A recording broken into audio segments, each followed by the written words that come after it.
the open meeting law. Please be advised that this meeting is being broadcast at a later date over the Lunenburg Public Access channel. There is a Zoom link, so if you want to join, you can do that, and the link is in the agenda along with the meeting ID. The meeting will be broadcast at a later date through the local cable access channel and on the public access Facebook page with a link in the agenda to the public access Facebook page. It will be found on the Lunenburg Public Access YouTube channel within 24 hours of the meeting. The agenda lists all of the topics which may be discussed at the meeting and are those reasonably anticipated by the chair. Votes may be taken. As a result of these discussions, not all items listed may in fact be discussed, and other items not listed may also be brought up for discussion to the extent permitted by the open meeting law. So the first thing we do is Pledge of Allegiance.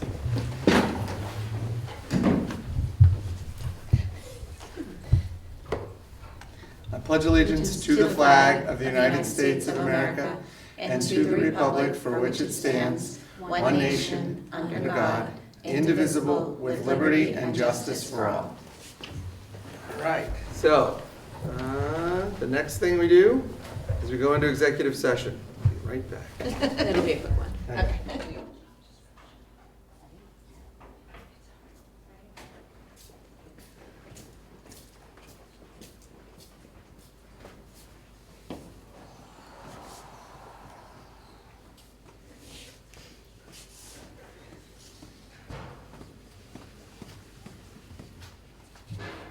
Thanks, sir.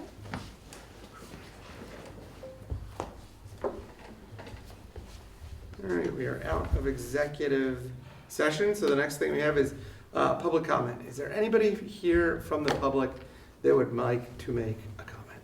Anybody online? Anybody? All right.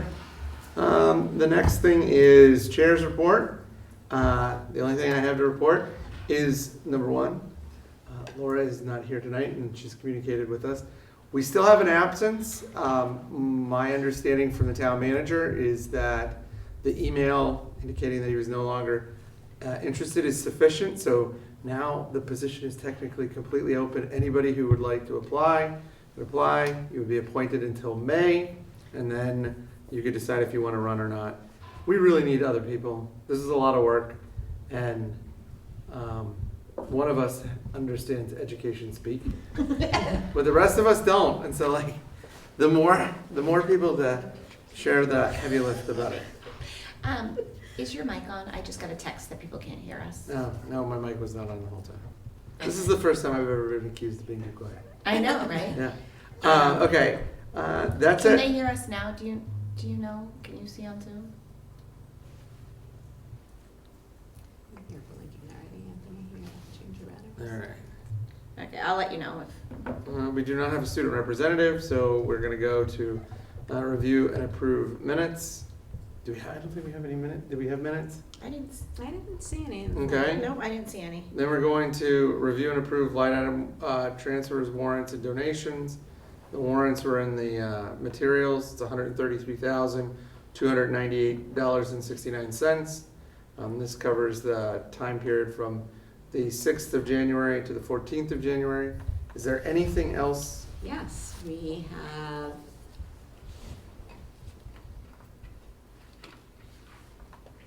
Yes, we have two. Thanks, Liz. We have two donations today from the Box Tops for Education. One in the amount of $55.30 for Turkey Hill Elementary. And the other is for $36.60 to Lunenburg Middle School from the Box Tops for Education team. And we do have one line item transfer that Chris will come up and talk us through.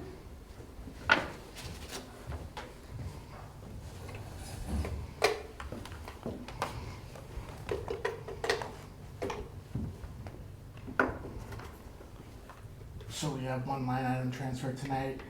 So we're gonna be moving $2,500 from special ed contracted evaluations to special ed contracted related services. And this is to cover the increasing ASL costs for Bay State interpreters, American Sign Language. American Sign Language.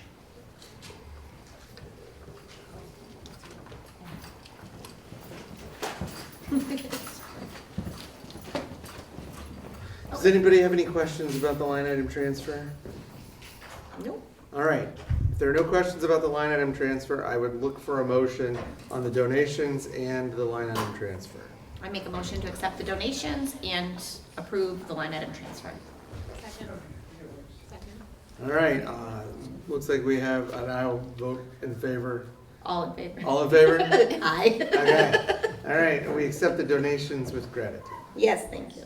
All right, It's working now. excellent. And the next thing that I have on the agenda is superintendent's report. My report is very brief, though I do want to thank the school committee and the school community for being so helpful as I roll around the district or roll around my office. But we had a meeting with the LEAF group, which is the Lunenburg Educational Foundation, that is newly established, and they are going to be opening their grant cycle this year, later in the spring, for fall donations. They are really looking for innovative teaching practices that teachers want to try out in their classroom. And that is very exciting, and they are still looking for donors and support. So feel free to look them up. I believe their website is leaf.org. And that is my report. I'm trying to keep it brief because we have such an extensive agenda tonight. All right, the next thing on the agenda is new business, and the first thing under new business is grant amendment proposal. I'm going to ask Dr. Safdie to come up and discuss this proposal with you. Hi, friends. Hello. Thanks for having me. So essentially, we have the Student Opportunity Grant, and because we had an unexpected resignation, we would like to reallocate these funds. This is a proposal to utilize the funds in a way that is still maintaining fidelity to the grant's intended purpose, but we want to do something a little bit different. So initially, we were using the funds to bring somebody in and essentially work as a literacy coach. And we know that that role is not going to continue.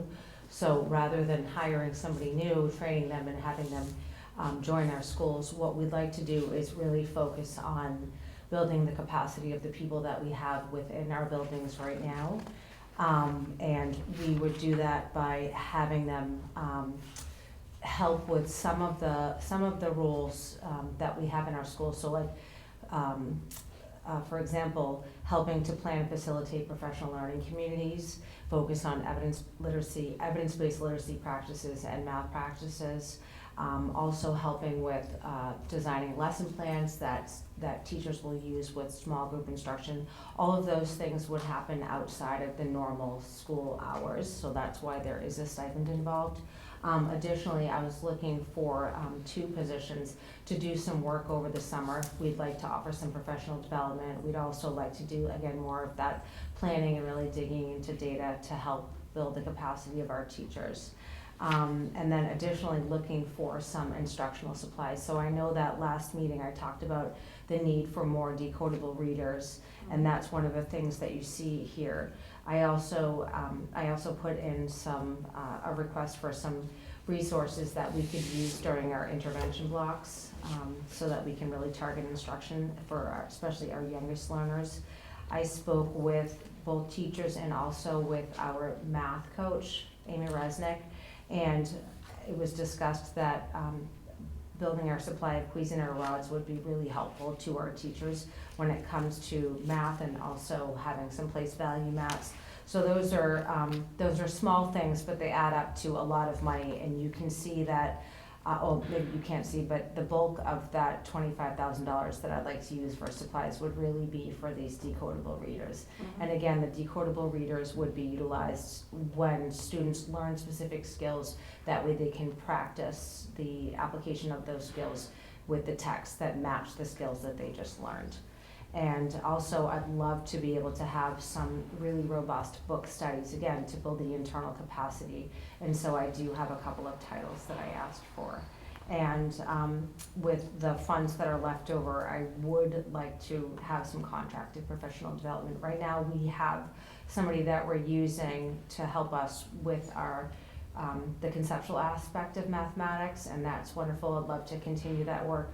But then also perhaps continue working with our early literacy teachers to build those early literacy schools at the preschool level and then at our elementary schools as well. Can I ask you a question, Dr. Sure. Sarfty? Do you need some more batteries? I just put in fresh batteries, all right. Let's try on that one. Let's try this one. Does the proposed change still fit within the grant application language? So the next step would certainly be for us to, I would have to change, I don't mean change the language, like the content here would be the same, but I would have to make sure that I show the alignment with what is allowable for the grant. And then once I write that up, then we would submit it to DESE. But actually what we're asking for would not change. I would just have to show alignment. Okay, all right. And you don't think that's an issue? That'll be easy? I don't anticipate that being an issue. Okay. And I figured out what Cuisinart rods are. Great. Did you look it up? Yes. I Googled it. I Google like 17 things of so, okay. Does anybody have any other questions? No? Can you just clarify, so I know we're not hiring anyone else, but it says that we're gonna be providing a stipend to a highly skilled interventionist, so that's someone that's already within our school community. So they'll be doing their interventionist job and then on top of that, doing this training Yeah. outside of school hours? Yeah, so, well, and a lot of it would be preparation outside of school hours and then maybe coming in like before school. So PLCs happen before school and that might not be part of that person's contracted time and or during school or after school. But we would obviously want to make sure that whoever does this work is A, the most skilled, right?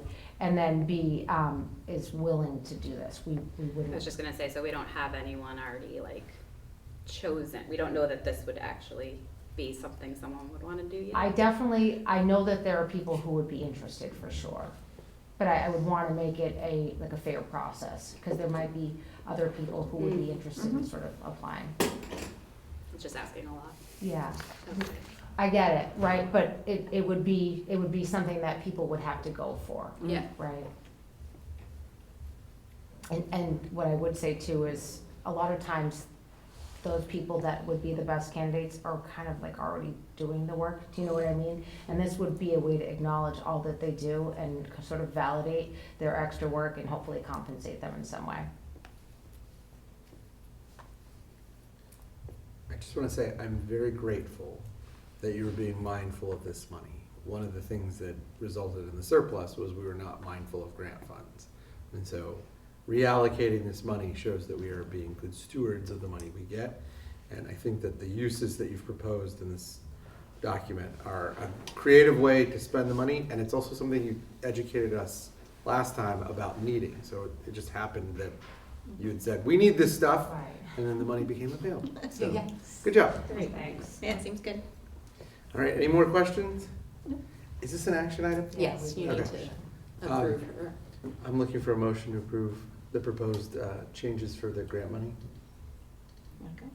I'll make a motion to approve the request for the grant. I'll second. All right, all in favor? Aye.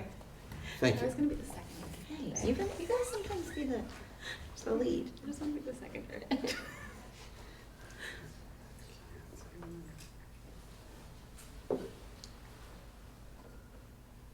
The next thing on the agenda item is a preschool tuition increase. I'll ask Mrs. Squire to come up to the podium.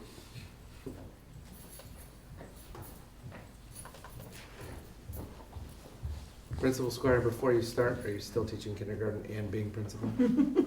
No, I do have a different responsibility, but it's not the kindergarten teacher. We have successfully hired a kindergarten teacher. Excellent. Good.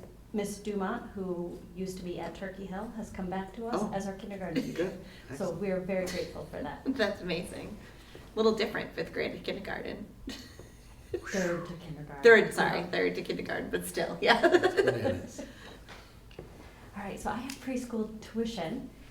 There is a little bit of an error in the memo that was sent to you, and I can explain that.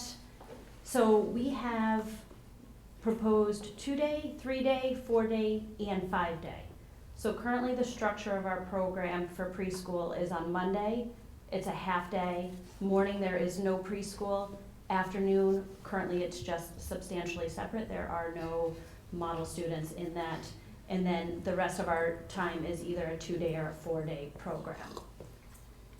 What we would like to do is move our afternoon to be all-inclusive for our preschool and open up some more slots.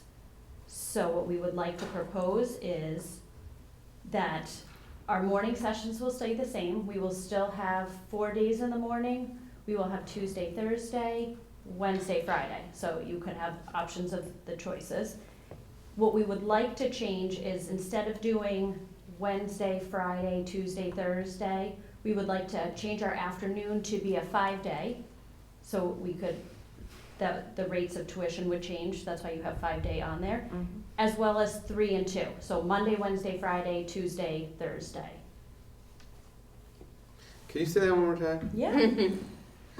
Why are there so many options? So because the way preschool works, Yeah, no, you I'm need to just- have a variety of options. Okay, What we're finding is parents would like 5 days. yeah. However, we can't offer 5 days. We can in the afternoon if our Monday program becomes inclusive. Yeah.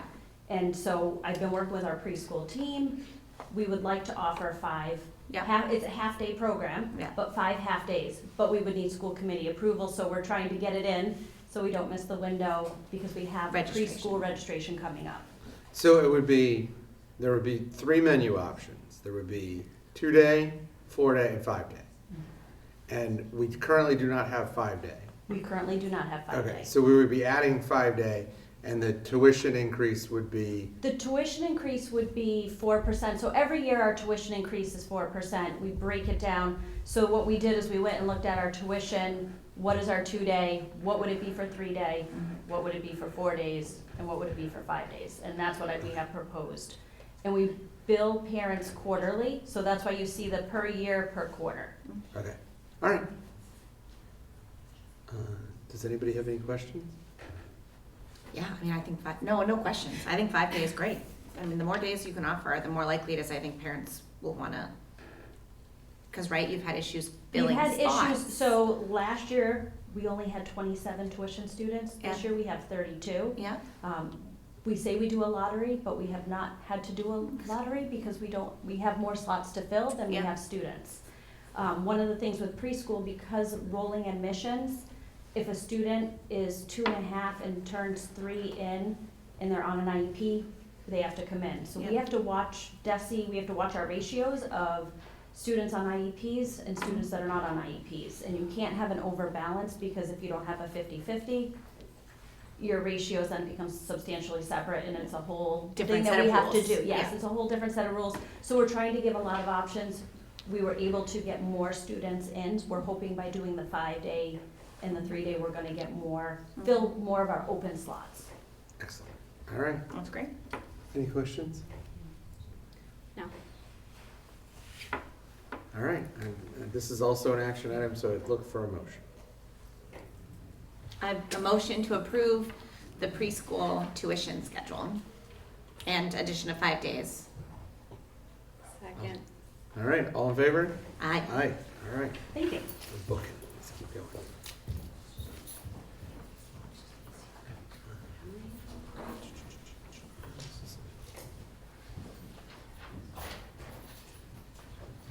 Reading data.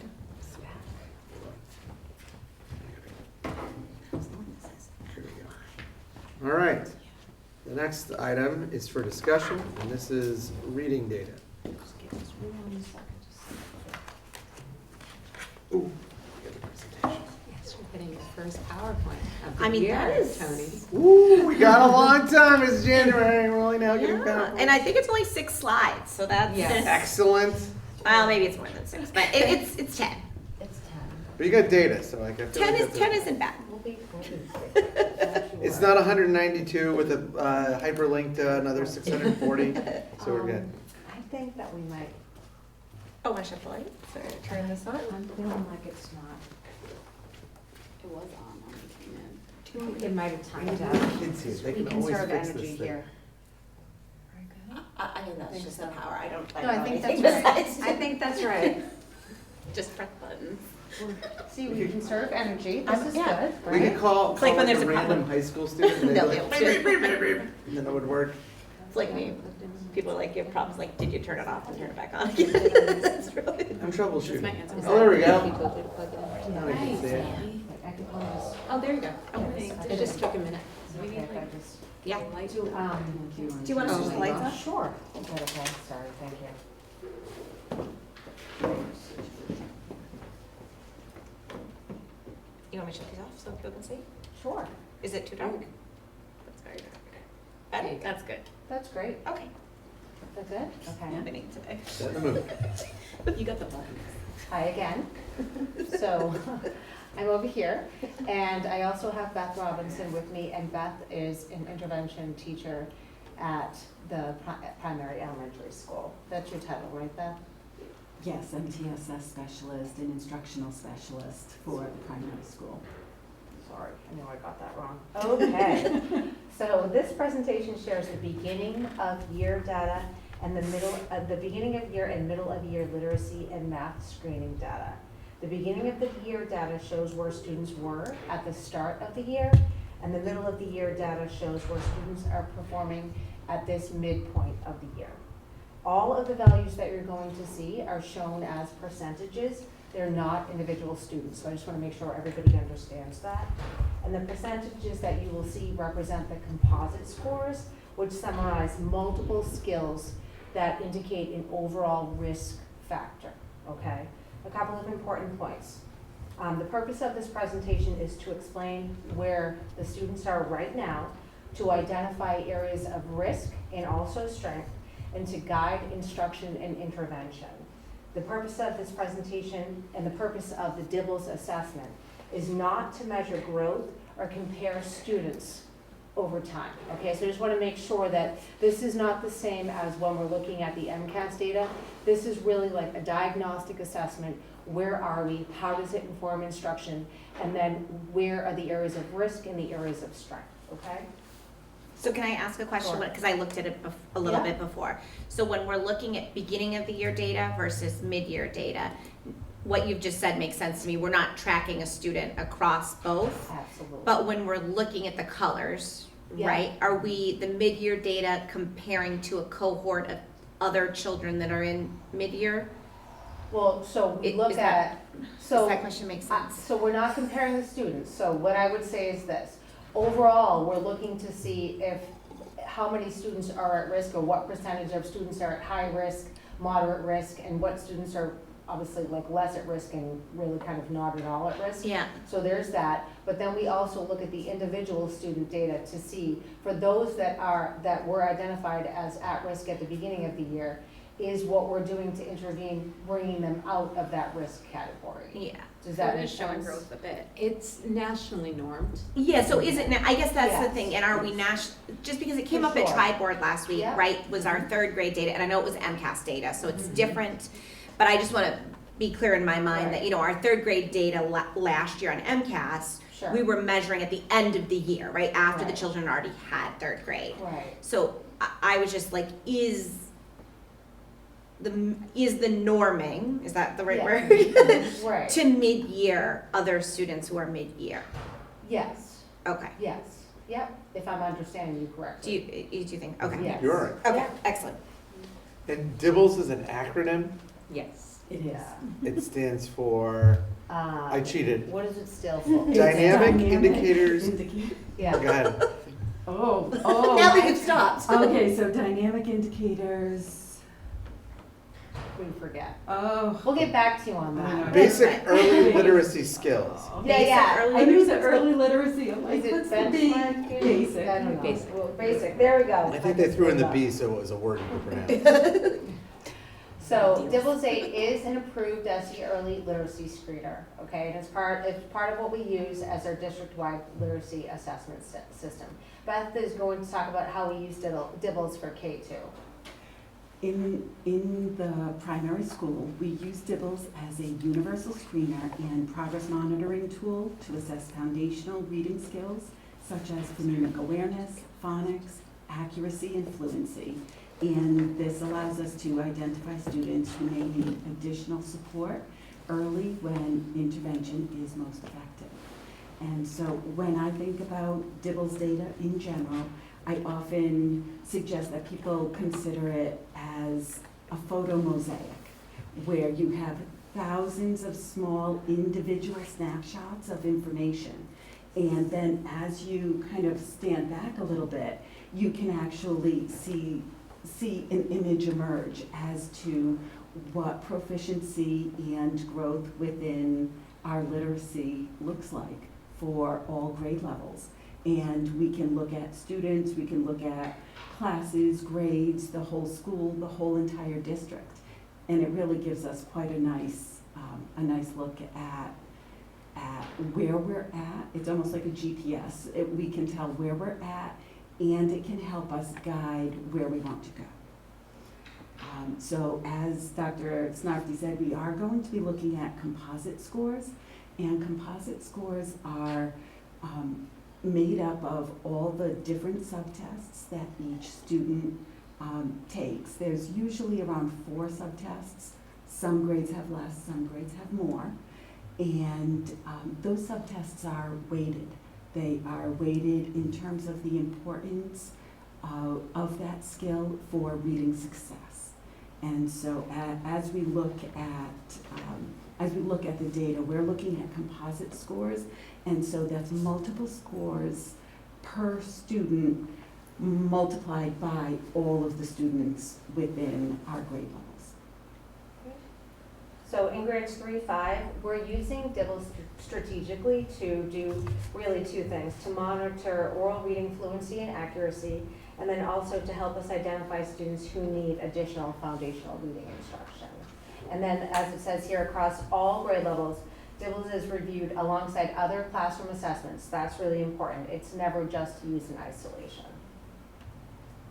So this is really important. So I know last time we talked a little bit about effect size. So just a quick recap. So effect size doesn't just tell us if something is working, it tells us how much an intervention is working. So we talked last time that we're looking for the hinge point of 0.4 and above. We're looking to make sure that what we do to intervene or assessments that we use, we want to make sure that they have the maximum desired effect. And you'll see here, Beth is going to talk a little bit about this, but you'll see here that in kindergarten, by end of year kindergarten, we're really looking at students' ability to show us nonsense word fluency, and also we're looking at their composite level score. And then in grades 1+, we're looking at oral reading fluency. But go ahead, Beth. Go ahead. Do you have a question, Tony? Beth, what is nonsense word fluency? She's going to tell you. Oh, sorry. I'm going to tell you that Okay. right now. Go ahead. So nonsense word fluency is a fluency assessment, meaning that it is timed. So it is a 60-second or 1-minute assessment where students are asked to read what are known as nonsense words or pseudo words. So, for example, piff or sig or tob. They're, in many cases, syllables from longer words, but Got it. but the They're not real words. reason we would be asking students to use pseudo words rather than real words is some students have a very good memory for the words that they've seen in books, and we can't tell whether they've memorized a word or whether they know how to sound it out. And so by using a pseudo word, we can actually determine exactly what sounds a student can accurately say. And so in this slide, what this shows is research has shown that the most predictive data point for the end of kindergarten is part of the nonsense word fluency test, which is CLS, or correct letter sounds. So when students are looking at these pseudo words, oftentimes younger students in kindergarten, they will sound them out. P, if. And then we also check and score whether or not they can blend those sounds, piff, into a nonsense word. And so the sounding out part is actually the most predictive element for kindergarten students at the end of kindergarten. If they are able to sound out a word, even if they can't blend it yet, that is the most predictive piece of information we have about their future success as readers. And so what we're doing is taking a very close look at that and letting that information guide our practices, and it helps us to really get a good view of what our students are able to do. And that's part of the DIBELS. That is part of DIBELS. Every student who takes DIBELS in kindergarten and first grade does the nonsense word fluency test. We also have the nonsense word fluency test available in second and third grade as well, if the algorithm of how a student has performed on certain subtests require it. And so, but every single kindergartner is taking that. So I've been administering DIBELS for the last couple of weeks in grades 3 through 5. And so for the third graders who, with their oral reading fluency assessment, don't necessarily score very well, then with those students, then we have these extra sub-tests to kind of dig down and find out where the breakdown is. And nonsense word fluency is one of the assessments that we administer. Absolutely. It's one of the most telling assessments that we do. The oral reading fluency, the second part of this slide here, is the most predictive data that we have for grades 1 and above. And oral reading fluency, ORF, measures how accurately and automatically students read. And there are 2 separate scores for that as well, just as for nonsense word fluency. But the scores are for how many words per minute a student can read, that's the timed fluency piece, and also the accuracy. So they're also given a percentage of accuracy for that particular assessment.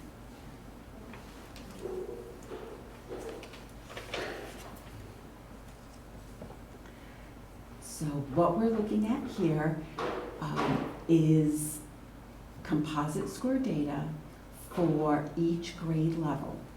At the top section where it says KBOY, 1 BOY, and 2 BOY. That is kindergarten beginning of year, first grade beginning of year, and second grade beginning of year. The numbers are percents. A percentage of our student body at that grade level has scored in these various categories. Above is above the benchmark for that particular testing period. It's called TOI, time of year. And so students are basically measured against a benchmark that gets harder. The complexity of the tests, all the subtests, are the same throughout the entire school year for students. It is the benchmark that goes up. They are expected to be able to do more at each testing period. So for example, if you're looking at kindergarten beginning of year, 21% of our kindergartners were above benchmark. 18 were at benchmark, 22 were below, and 39 were well below. What is very important to note is that, again, those colors are indicative of levels of risk. So students who score above the benchmark in the blue, they have a negligible risk for either having or developing reading challenges over time.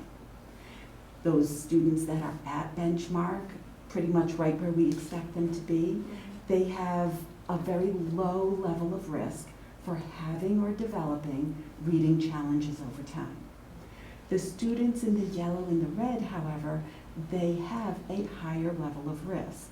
Yellow is a moderate level of risk for either currently experiencing reading challenges or potentially developing reading challenges over time. And the students that are in red are at a high risk for having or developing reading challenges.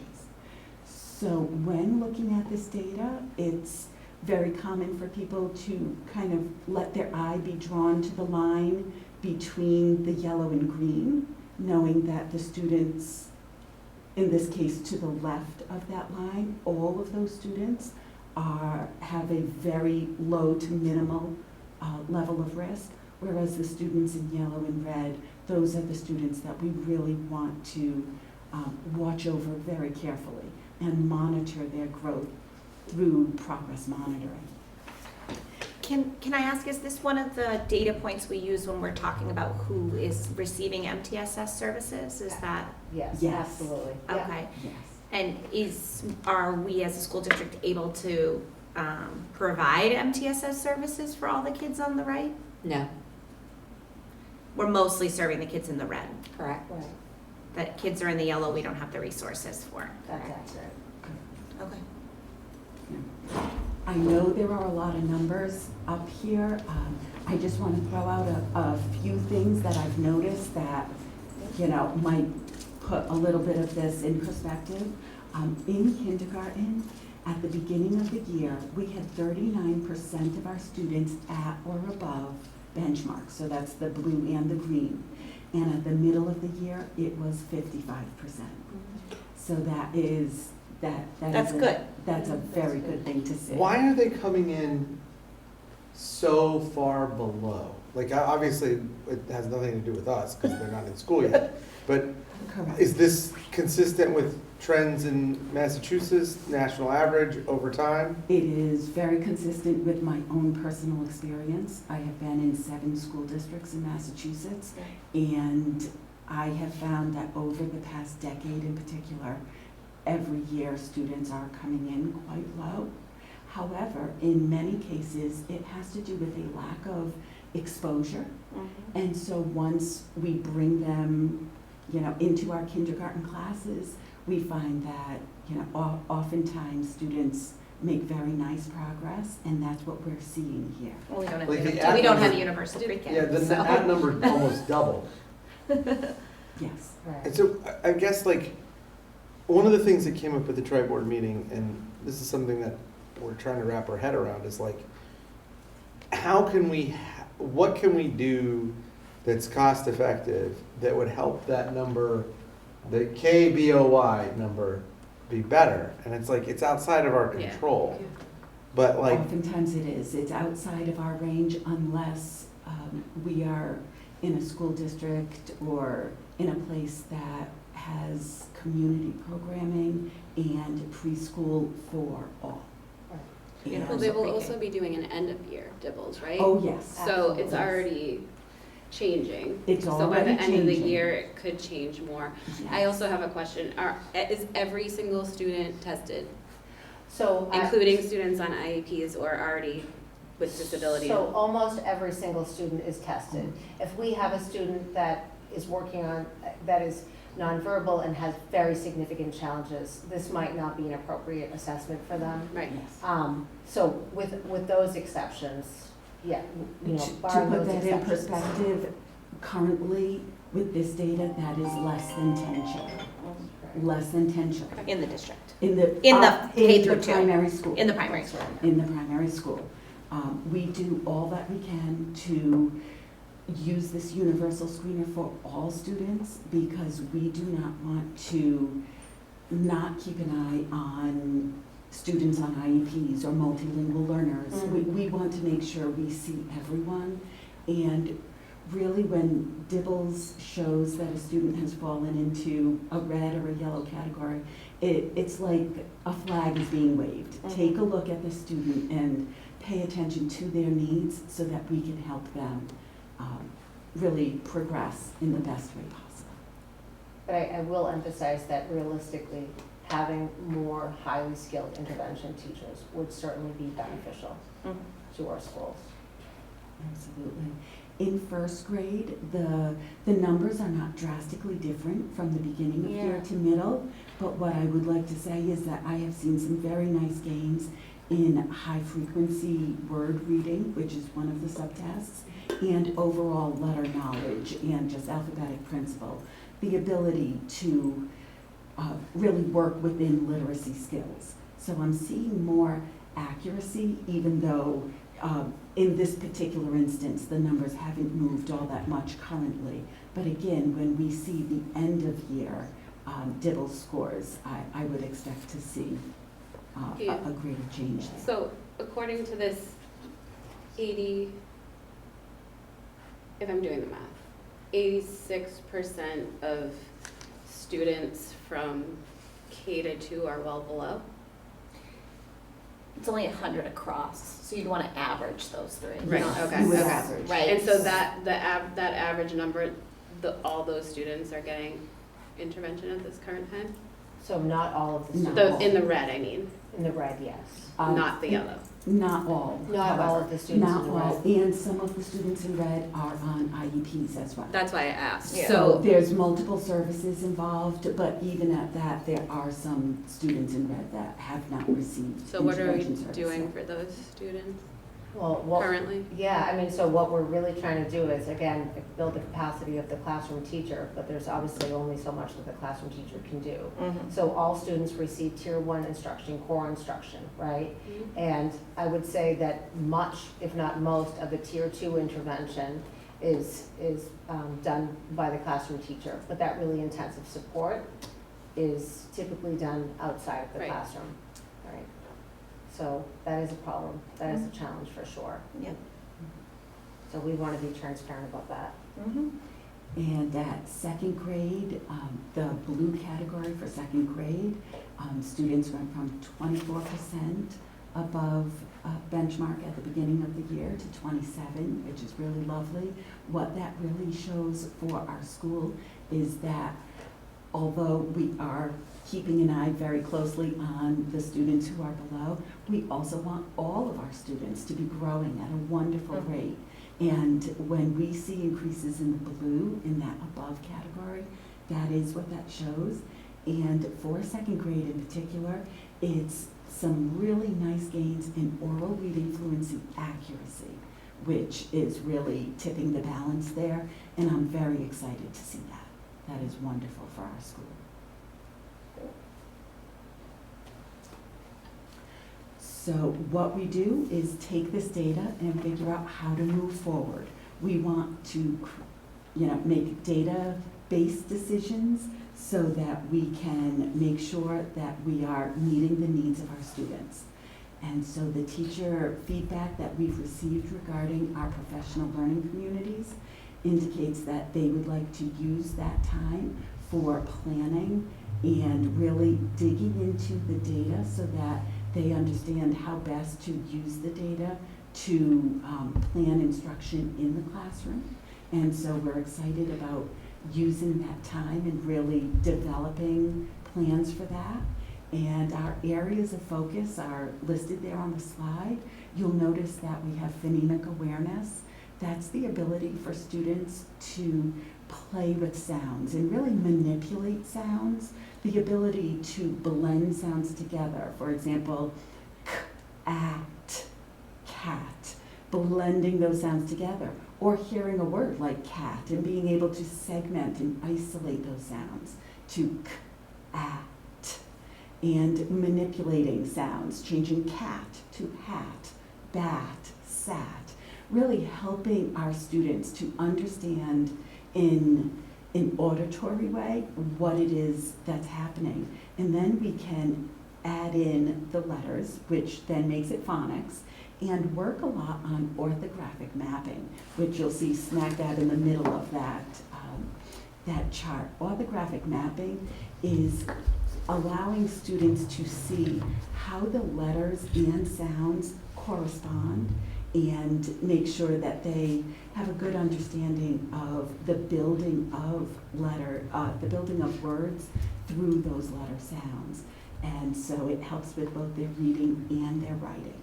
And so there's lots of different things on there, but that is very much how we're going to maintain our focus on building on the skills that our students have and really promoting proficiency and growth.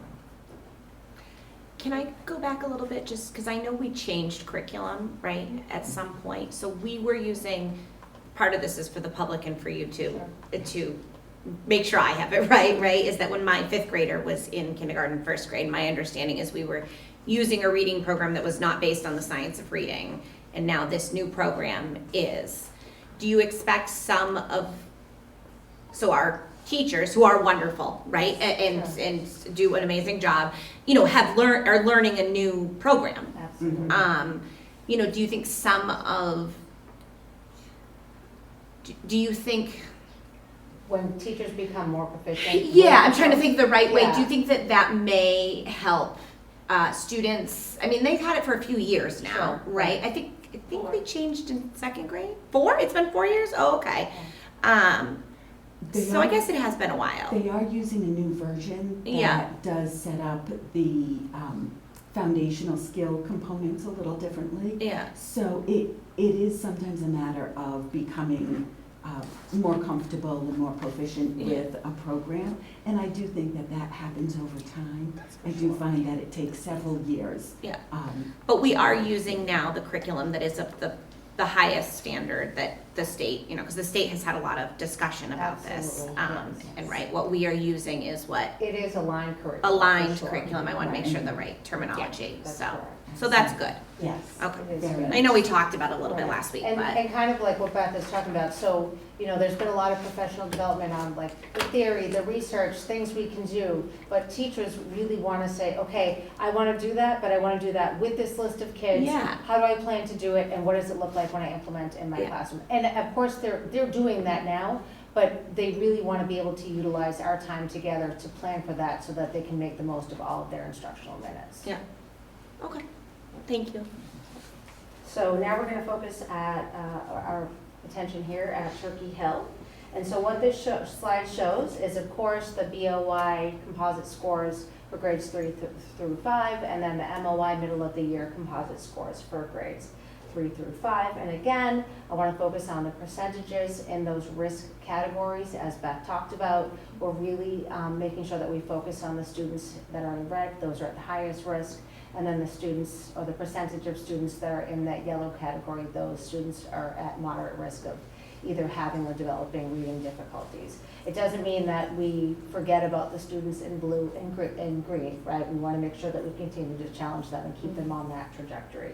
Because as she stated earlier, the expectation for the benchmark gets increasingly more demanding as we go through the school year. So just a couple of highlights when we're looking at the grade 3 data. We can see that fewer students appear in the highest risk category. That's certainly positive. We can what that indicates is that we have strengthening fluency as our text complexity increases. And that is one of the things that happens with our program, right? Like, we want to expose our kids to complex text and really rich text. But as they go on, like through their 3rd grade year, their 4th grade year, the 5th grade year, the text becomes increasingly more complex. So they have to apply these skills that they learned with more difficult things that they read. So that is definitely a bright spot that we see our highest risk category going down. And then in grade 4, what we see is that our students are the lower risk, there's a group of students that show some sort of like, they're stable, maintaining some stability there. What that's showing us is that we are improving our automaticity with grade level text. One thing that I noticed when I was testing the kids this weekend last is that we have a lot of kids who do have accuracy in their reading, but they're very slow readers. And we don't want kids to be speed readers, that's not what we're looking for. But we also want kids to have like a pretty reasonable pace when they're getting through the text. But one thing I do notice is that the kids who are definitely reading at home, I ask them, are you reading with your parents, or reading to your dog, or reading to a stuffed animal? It's very apparent, because not only do those kids have accuracy and like a good rate with their reading, but they also have some prosody, some expression when they're reading. So like when an exclamation point is coming up, you can hear them get excited, and it's a little bit more conversational. So just like a shameless plug, please practice reading with your kids at home. And then also with grade 5, well, we have some work to do. We have some work to do with grade 5, as you can tell.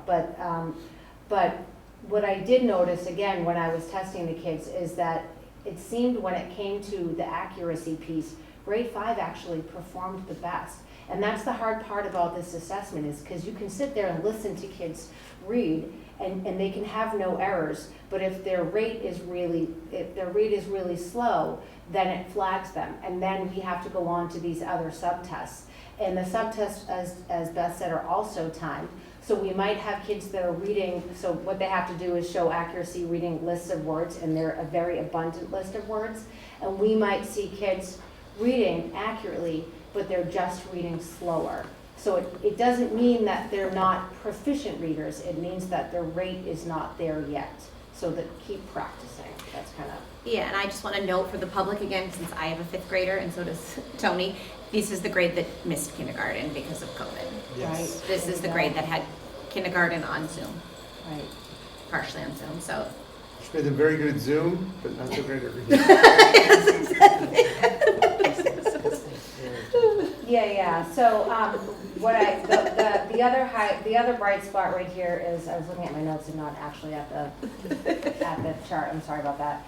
Is the above students. If we're looking at the percentage of above students, that has gone up a lot. That's staggering. Right. Yeah, exactly. I mean, that is Almost Right. fivefold. Exactly. for 4th grade and 5th grade. Right, for 4th grade and for 5th grade. So that's the thing. It's like, okay, the well below category, we haven't really made a ton of movement. But if you look at those students that are above, not only are there students who hit the benchmark maintaining, but then some of those kids have even gone above and beyond.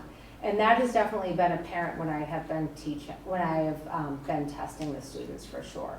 And so at Turkey Hill, are we out? So I know there's also an MTSS program at Turkey Hill. Would it be safe to summarize that the folks who are in the red are most likely getting MTSS? No, they are not. We only, can I borrow your mic? Yeah. Sure. We only have a 0.5 interventionist at Turkey Hill. At Turkey Hill. Yes. So there's a lot of kids who are in this red who are not getting pull-out services. Some may be getting IEP services. They might be getting as IEP well. services. So. And this is not a criticism of the school No. department at all. I just No, think but it's very yes, important for us to know absolutely. what our kids are able to access. Absolutely, and there definitely is a difference between a special educator and also a literacy specialist who's providing the intervention. Yeah, Because special educators are expected to be experts in all the things. yeah. And if we have somebody who's working as an interventionist specifically targeting literacy, they might have some more knowledge than somebody who's more of a generalist, Yeah. if that makes sense. Yep. Right. Can I ask a question about the above numbers for 4th and 5th grade? Sure. Those are really remarkable, especially because I've seen this, or some variation of this chart for 5 years. I don't think I've ever seen numbers jump like that in the above category. Do we have any idea why? I mean, like, what unique things are happening that make those numbers? I mean, the above, in my experience, and you guys know better than I do, but the above numbers stay pretty constant. Right. So like why, and obviously it's a good thing, but one of them more than doubled and the other more than quintupled, Right. or quadrupled. So Just- why did that happen? I will say that just based on my observations, I've noticed a lot of writing at Turkey Hill.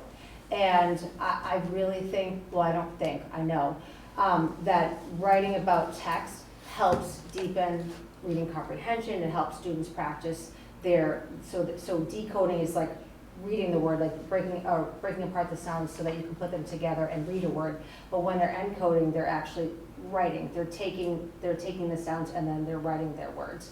And I see that happening quite a bit. I also think that there's a lot of reading that's going on in the classroom, and it's not just the teacher who is doing the reading, the kids are doing the reading. I think that helps a lot as well. But the reading and writing piece is really important. A lot of times what I've seen is like when schools have adopted aligned curricula, they have the foundational piece down, they are working on reading text, but there's not a lot of writing going on. And I see the opposite, or I see an equal amount of writing at Turkey Hill, which I think is really beneficial. That's what I would guess anyway. And like Carol told me about, like the trend nationwide is for there to be a dip in test scores in 4th grade. And that like, they don't really know why, it's like pretty constant, it's been there for, decades. And so to see the 8 to 35 in 4th grade is remarkable. Yeah, So, it's amazing. kudos, good job. Well, shout out to Turkey Hill teachers for Yeah. amazing. Yes. All right, so essentially, based on the data, these are the things that we're going to be working on. I mean, this is pulled right from the data. These are our areas of focus. And you see the skills get they get a lot more sophisticated when you go up in scores. I mean, when you go up in grade levels. And I just want to note that I didn't have all of the 5th grade data until probably 3 o'clock today, so I didn't write focus areas for grade 5. And sorry, we were scrambling. And I also just want to say thank you to the teachers who were so flexible and let Beth and me go, and Amy Savio and Amy Resnick go into their classrooms, and the other folks who are testing to pull their kids out of every single content area. Thank you, because it's a lot. I really appreciate that you have this data put together for us. Thank you. I mean, this is the kind of thing we need to see and to talk about, so. So I think we might have Amy Resnick on Zoom. Anybody see Amy? Listen. Yes, you do. Great. Amy, I forgot to text you. Sorry about that. Yes, you did, but that's okay, I'll forgive you. Sorry, I said I would text her when we get close.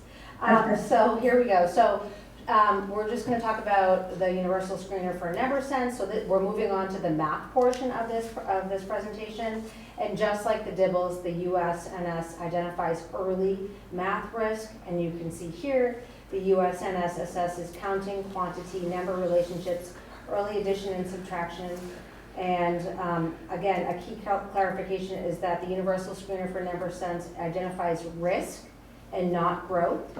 And the expectations increase from the beginning of the year to the middle of the year by design. So it's a little bit, the benchmark is higher for DIBELS, but the actual expectations and the standards that we're addressing become more sophisticated and more rigorous as we go through the year and we screen.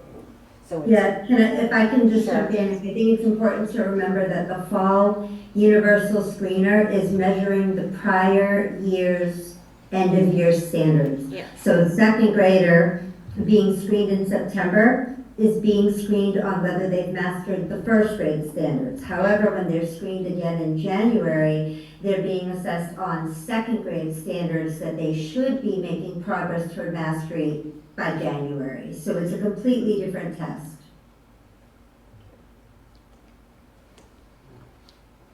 okay, Amy, so we're gonna talk about these scores here. Amy, do you wanna talk about these scores, the middle of the year scores?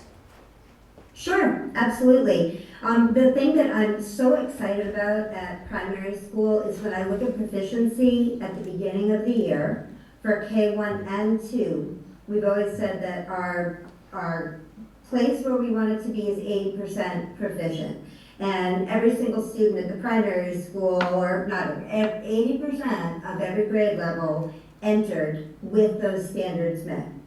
So now when you go to the middle of the year, you really don't see a whole lot of change. I'm thrilled actually with these numbers that 77%, 92%, and 71% are already proficient at their grade level, middle of year standards. So I think these are fantastic numbers, and grade 1 is just light years forward. It's really wonderful to see. And then if you also look at our high-risk percentages for below basic and well below basic, those percentages are relatively small and haven't changed a whole lot from beginning of the year to middle of the year.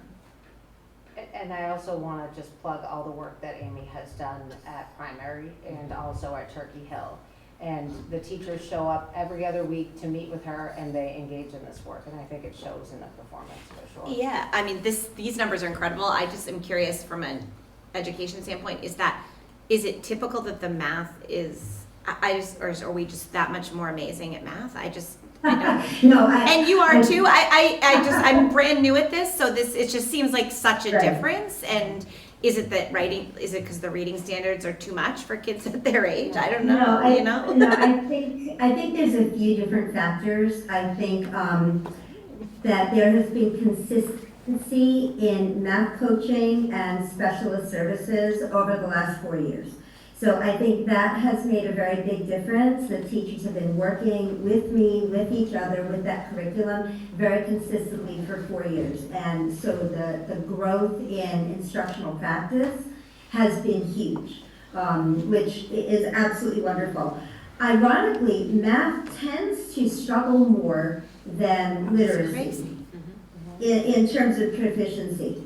And I think that's a fairly typical thing. I think we do see a little bit of the struggle, and I'm sorry, I don't have 3 to 5 data completely done. It's a 4th and 5th grade is a massive project Yeah, no problem. to screen. But we do tend to see a little bit of a dip in 3rd through 5th grade. So when those numbers become available, you will see a slight dip in the percentages of proficiency, not because of teachers or instructional practices or any of those things, but because primary school and elementary school are very different animals, Yeah. and the curriculum becomes very complex very quickly, which is why the screener is so important, because if kids are, the screener is not the curriculum. You know, Right. the screen is your basic number sense proficiency. If you don't have that, it is very, very challenging to access the 3rd, 4th, and 5th grade standards, which become very complex very quickly. Yeah, I was trying to help my kid with his 5th grade math homework the other day. Oh, I'm sorry. No, it's fine. We did okay, but it took me a minute. Yeah, exactly. I just want to say this, I've been on school committee for 5 years, these numbers have been consistently good. And I think it goes to, like, we can say it's all these things. I think it goes to our teachers, and I think it goes to Amy. That's right. Amy's incredible. Yeah, she is. And Amy talked about that consistency piece, Yeah. and that's really important. So. All right, Amy, these focus areas for primary. Okay, so primary school, teachers have been doing a lot more work with subitizing and counting. Subitizing is just if I hold up a card with the dot pattern of 5, they can say 5 without having to count. And that is a core component of early number sense. And what we're finding is subitizing in those basic processes of recognizing number is really strong in 1st and 2nd grade, and kindergarten, you can see it's the 3rd of the primary focus areas. The kids are really doing very, very well with it. We are seeing counting patterns needing a little bit of focus. Teachers count with students every single day. Go into classrooms every day, they are counting. Where it gets trickier is when we're asking them to count, start at the number 34 and keep counting. And then they have to go over 10s or over hundreds or counting backwards. So one of the focal areas is going to be on strengthening the patterns of numbers and how we move up and down a chart, a number chart. Addition and subtraction is really the core of the work that we need to focus on. And that really comes down to being able to take the small pieces of number and manipulate them, pull them apart, put them back together again, and understand the relationship between addition and subtraction, that they're not two separate things that we're teaching, but it is one concept of working with number. So place value and addition and subtraction, I think, are going to be our primary focus areas. That is the greatest core foundational place for kids to be able to move into multiplication, division, and fraction. Thank you, Amy. Sure. And that concludes our data talk. Do you have any more questions? Thank you. Can I ask one overarching question? Sure. So the concern that has been brought up numerous times is about the third grade test on the MCAS outcomes, where a very large percentage were below grade level. The Dibbles test indicates similar problems, but not to the same degree. Can we explain the difference based on, different things the tests are measuring, or is it because the kids get nervous for MCAS? Like, why is the MCAS score worse than the Dibbles score? It's a completely different assessment. So Okay. really, with MCAS, what you're doing is you're demonstrating reading comprehension through writing, and then you have to answer these multiple choice questions, and you have to demonstrate that you have knowledge of, let's say, like figurative language and vocabulary and different areas of literacy. The Dibbles assessment is more on the foundational piece, like do kids have the building blocks to be able to read? And then you have to remember that comprehension, so again, with the MCAS, they're demonstrating comprehension through writing. I mean, primarily that's what they're doing, or typing now. I'm old school, where we used to actually have to write out the responses. And then also into the multiple choice questions. But the comprehension piece is an outcome. So without all of those other processes working together and working correctly, kids are not going to be able to comprehend text as much as they need to. But again, that writing piece is also really critically important. We need kids to be learning how to respond to the specific tasks that MCAS asks, and the language that MCAS uses is probably a little bit more elevated than we might see in some of our curriculum. So exposure to the tasks is going to be important. But again, remember, third grade is the first time that kids are exposed to those types of tasks. Okay. Which have empirical studies found to be more predictive of outcomes? Success on Dibble or success on MCAS? Well, they measure different things. One is a predictor of reading difficulty, and then the other is the ability to truly comprehend text. And again, there's so much that goes into comprehending. So not only is it just the foundational piece, but it's also exposure to background knowledge and vocabulary.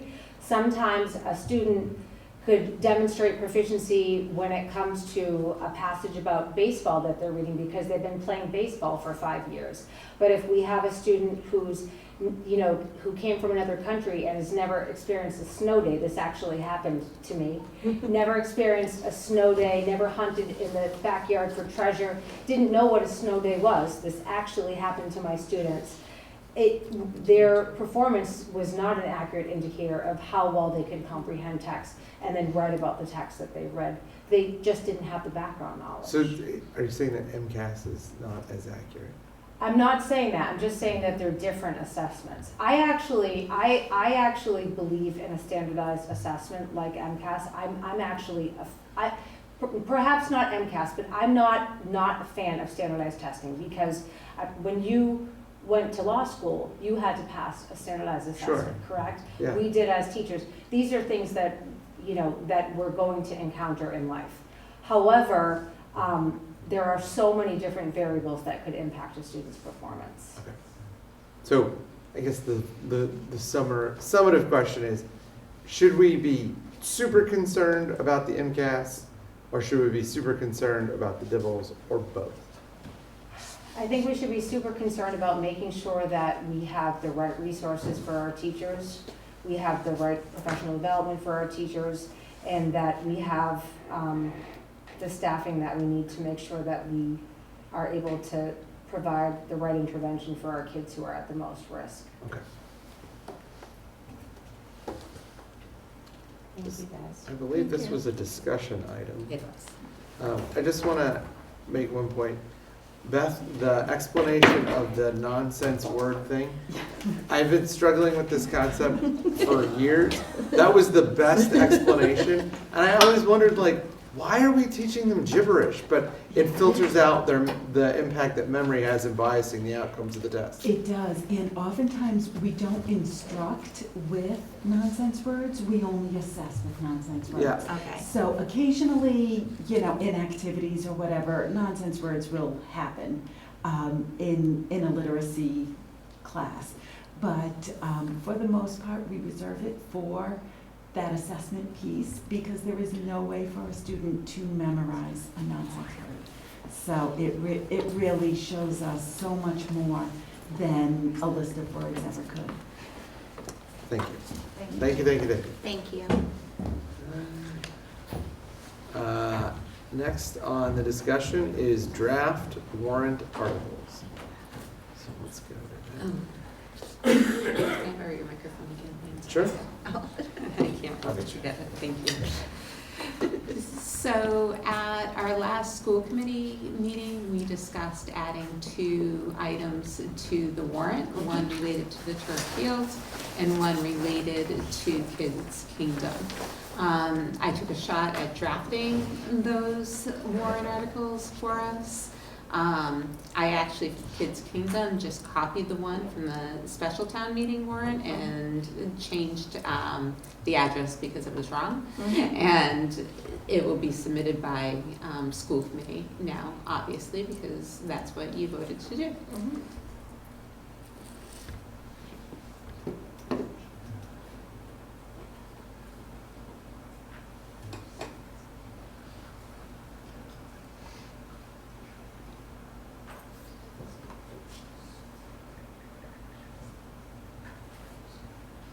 As long as the lawyer on board thinks this is good, I'm good with it. So I'm gonna say this, like, number one, Yeah, I do not provide legal advice. I know. But the language of town meeting warrant articles is like medieval heraldry.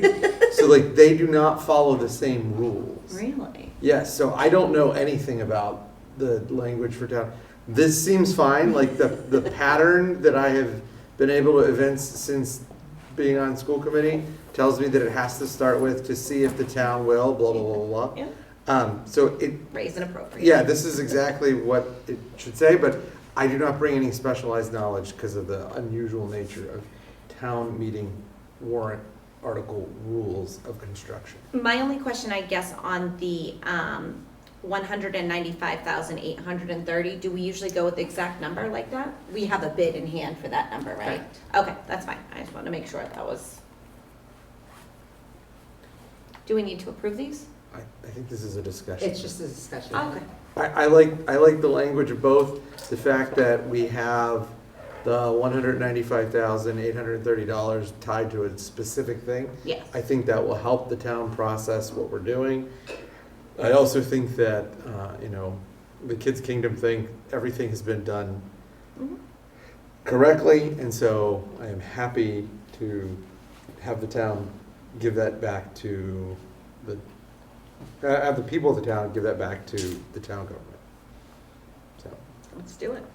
all right. Any other discussion we want to have on these? All right, let's go back.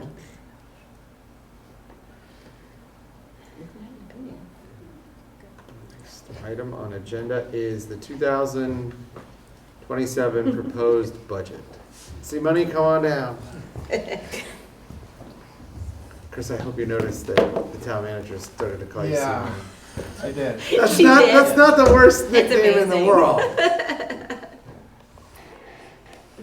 So what you guys have tonight is Yeah. the proposed budget for FY '27. Yeah. Right now, it stands at $28,259,974, which is a little bit more than $2 million from FY '26 budget. Just some things that stood out to me when I was completing the budget. Obviously, one of the big things is health insurance. It goes from being 14% of our budget to 16%. It's going up Oh, That's so much about money. $800,000 to $900,000. Yep. And that's based on just predictions right now. Other things that stood out was on the expense side and salary side, they are both going up about $1 million. Salaries are all contractual based on the LEA, paraprofessional union, custodians. So can you, this budget that you've proposed, this Yeah, Excel this is- spreadsheet, Yeah, number one, is there a place the public can see this yet? And is this stuff posted? I know, We posted it online today. okay, so where would people find it if they're looking for stuff? On the school committee page? Correct. Okay. And then this is the, what we would call a level funded. level funded budget. So this would be the same amount of staffing, Same same staff. staffing. This is level service. Oh, level service. Not level level service, funded. Sorry, I'm sorry to not be, level service. So this is level service. Yes, correct. And of the $2 million increase, about 900,000 of that is because of health insurance. Okay, Approximately. Yes. approximately. Yeah. So I did speak to the town manager today, just so folks know about the health insurance issue. She gave me some rough numbers, and she said, let's say that the town budget as a whole is $50 million. She was giving me round numbers, like off the top of her head, right? Last year for the entire town, health insurance was about 1.3 million, and the new number is about 2.7, I think she told me. Yeah, So that alone is going to crush our budget.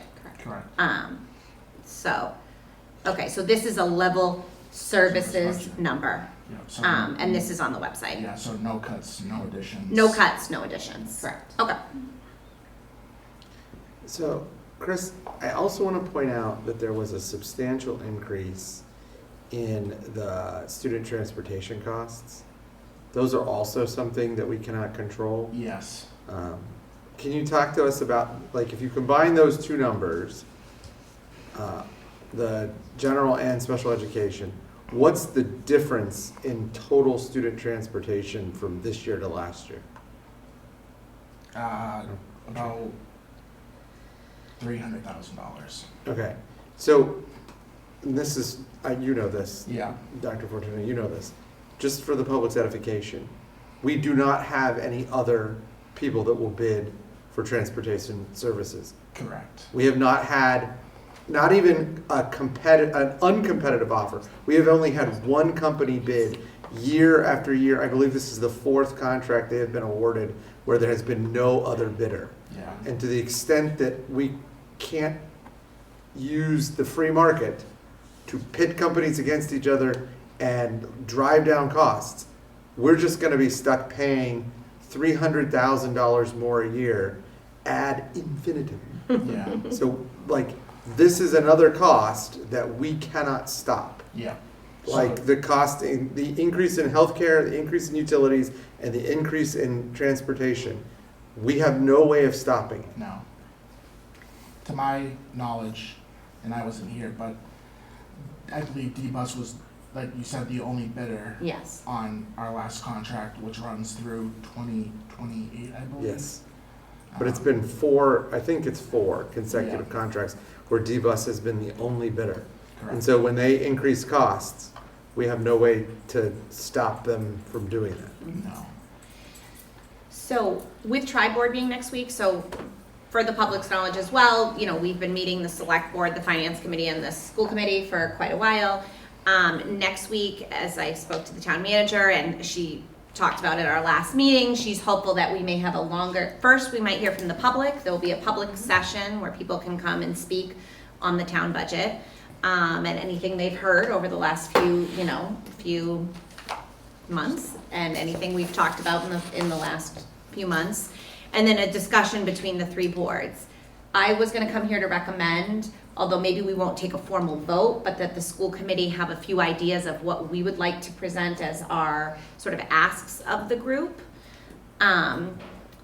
The select board eventually will have, a lot of the say in what, we work collaboratively, right? But the select board and the finance and the town manager.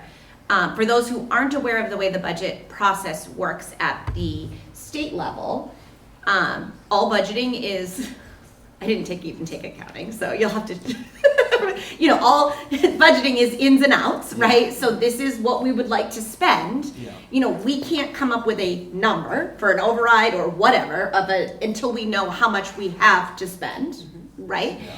That number won't be finalized for a while. Jen has given us some estimates, which we have to start working off of. And again, and Dr. Fortuna, you can, interrupt me if there's anything I'm saying out of line. But understandably, Jen has not been able to give us a firm number yet.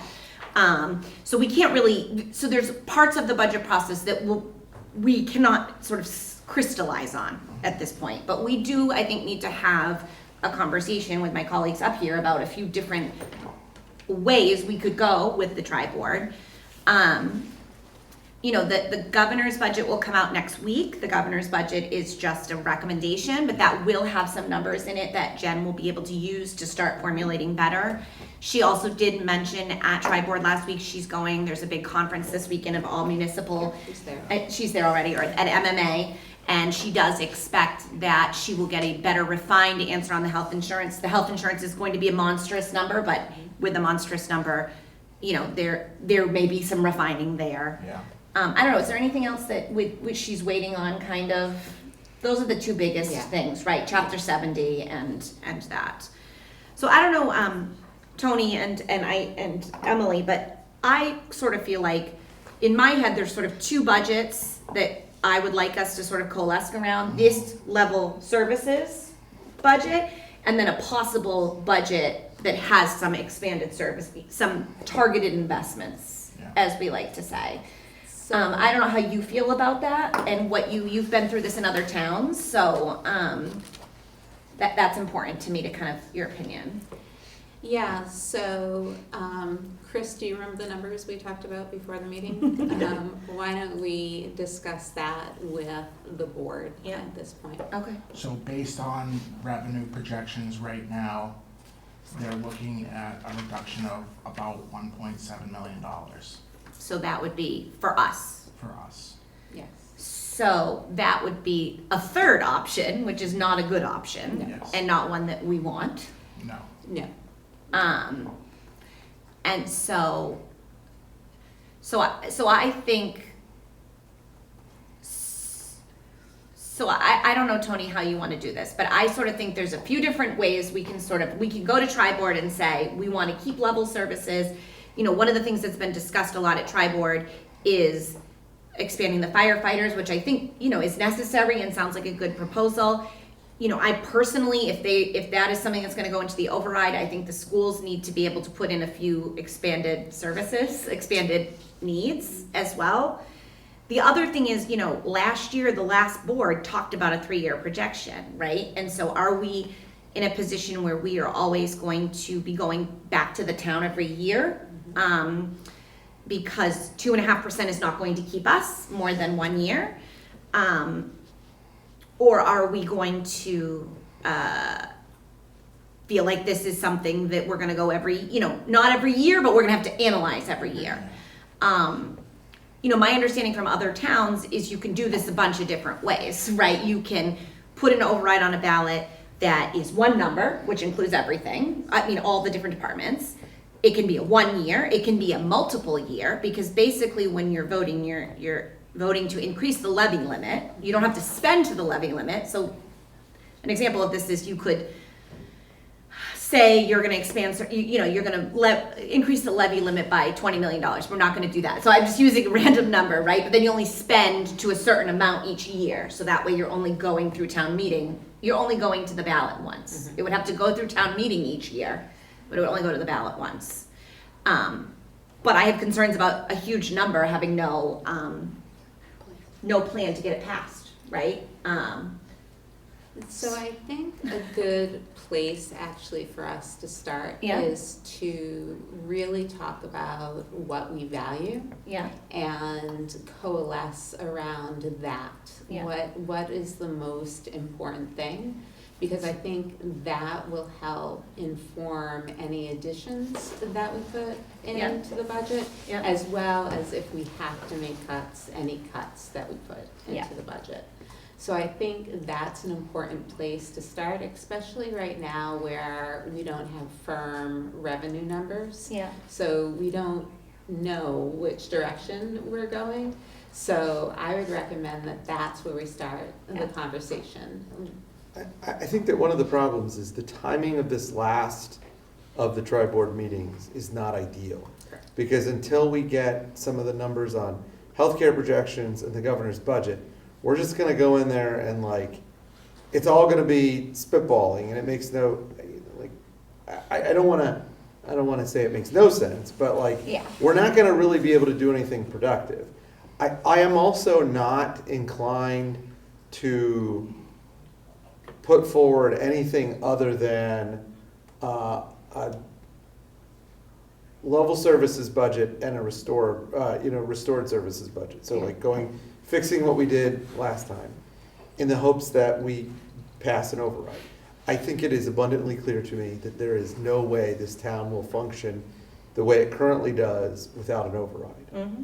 And so, going in there and saying, we're gonna shoot all of your sacred cows in the head until we get what we want, we don't know enough to do that yet. Yeah, no, and I'm not suggesting that we need to, I guess I don't really want to talk about cuts, right? Because I want an override. I guess and I expressed this to Dr. Fortuna a little bit. My only concern about not talking about cuts is how do we make it real for the people who have to vote to raise their own taxes? Well, the problem is we don't know what the money is going to look like. Like, I don't think it's likely. Yeah. But it is possible, given the state revenues, that the governor says, I understand municipalities are in an unprecedented crisis that, happens once every 70 years because Prop 2.5 is a suicide pact in an era of increased inflation. So I'm gonna let the state coffers flow a little bit more to the towns. And Right. that might offset some of the catastrophic effects of healthcare cost Right. increases. So, we can go to the tri-board with a plan, but the plan won't mean anything because we don't have the final numbers. And that's why I think we should keep at the high level Yeah. of really putting our value statements Yeah. out there, and we can do that, I think, at the tri-board meeting. Jen is, the town manager is assuming that she's going to get the governor's budget actually tomorrow. Yeah. And Generally, the governor announces it at the MMA meeting because she goes to the MMA. So and not her particularly, in general, the governor goes and announces and usually tries to make it good news. Yes. So It's an election year as well. Right. I talked to some of our state legislators. I've been also meeting with state legislators and on, just personally and kind of, kicking the tires on like what, and they're a little hopeful. That's not a firm number, the governor's number, but it is very difficult for the legislature to back off the governor's number. Yeah, and she will also get a firmer range for on the health health insurance. Yeah. So that's important to note, that we should have that for our next tri-board meeting on Tuesday. Yeah. I think, I don't want to talk about cuts right now because I think it's too early to Okay. talk about it. I don't think we have enough information. Yeah. I think, like Tony said, as soon as we have more information, then I think we should start thinking about what it is that we said we valued and what it is Right. that we can cut from the budget. Yeah, and so do you think it's worthwhile to sort of have an idea of what two ideal situations would be? Like, not talking about the cuts, right? The ideal situation in my head, and I don't want to speak for both of you or Laura, would be to some targeted investments, like you have proposed to us, I think, very thoughtfully with the, with your principals and your leadership team, right? So I wouldn't want to lose the opportunity to sort of have that as well as a level services, budget. I think you've been very clear, and I think this committee has been very clear that more cuts are not acceptable and will hurt the children of Lunenburg, and that we are not doing what we need to honestly right now, and that we, that level services is the lowest. that we should allow and we should stand for. And I understand that, that is not going to be a popular opinion with everyone, but I didn't run for school committee and I didn't take this on to be a popular opinion. So, my kids, I go home every day and look them in the face and know we are not doing everything that we can do to, that we can do. And there are kids all over the state who are getting a better education than they are. And, I think like as a policy statement or as a Yeah. position, I think that the best we can do without more numbers is to say that we need to make sure that every student has access to good, high-quality instruction, regardless of where they fall in those 4 boxes. Yeah. And the fact that we are not providing MTSS to all students who are well below is a sign that we need to invest in more interventionists. Yes. And that's the direction we're heading. Yeah. That if the money worked out, we would put more money into interventionists. I also think that on the reverse side, for me, if there is a need to have cuts, which we should not have to sustain because we've already gone through the cuts process, then the places where we're going to cut are places that are not education related. Mm-hmm. If there are expenses that we can eliminate, if there's administration that we can eliminate, if there are non-education programs that we can eliminate, we can't start with the education. We've already done too much of that. Yeah. I think the other thing that I would say is like a general philosophy is if we have to shoot sacred cows, I think, we should do it so that everybody takes a haircut. We have I will go on record. Last year, we did not make any cuts to the sports programs out for an outcry by the parents. The sports programs did not take their fair share of cuts. We cut educational staff, we cut interventionists, and that strikes me as something that a educational institution should not be doing. And if everybody wants to insist that their thing has to stay alive and the cuts should come elsewhere, then we're sort of in this position where we're just playing Russian roulette every time. Yeah. If we can have a philosophy, I just think that we should have a philosophy of seeing what we can do where everybody makes a little bit of a sacrifice instead of forcing people to pick what survives and what doesn't. Mm-hmm. And I think that, we did not do that last time and we can see the results. The test scores have gone down. It was a bad idea. And, when all of the kids and all of the parents and all the sports people came out, that was a bad meeting. It was a pointless meeting that resulted in punishing people for no reason, right? It was just stupid.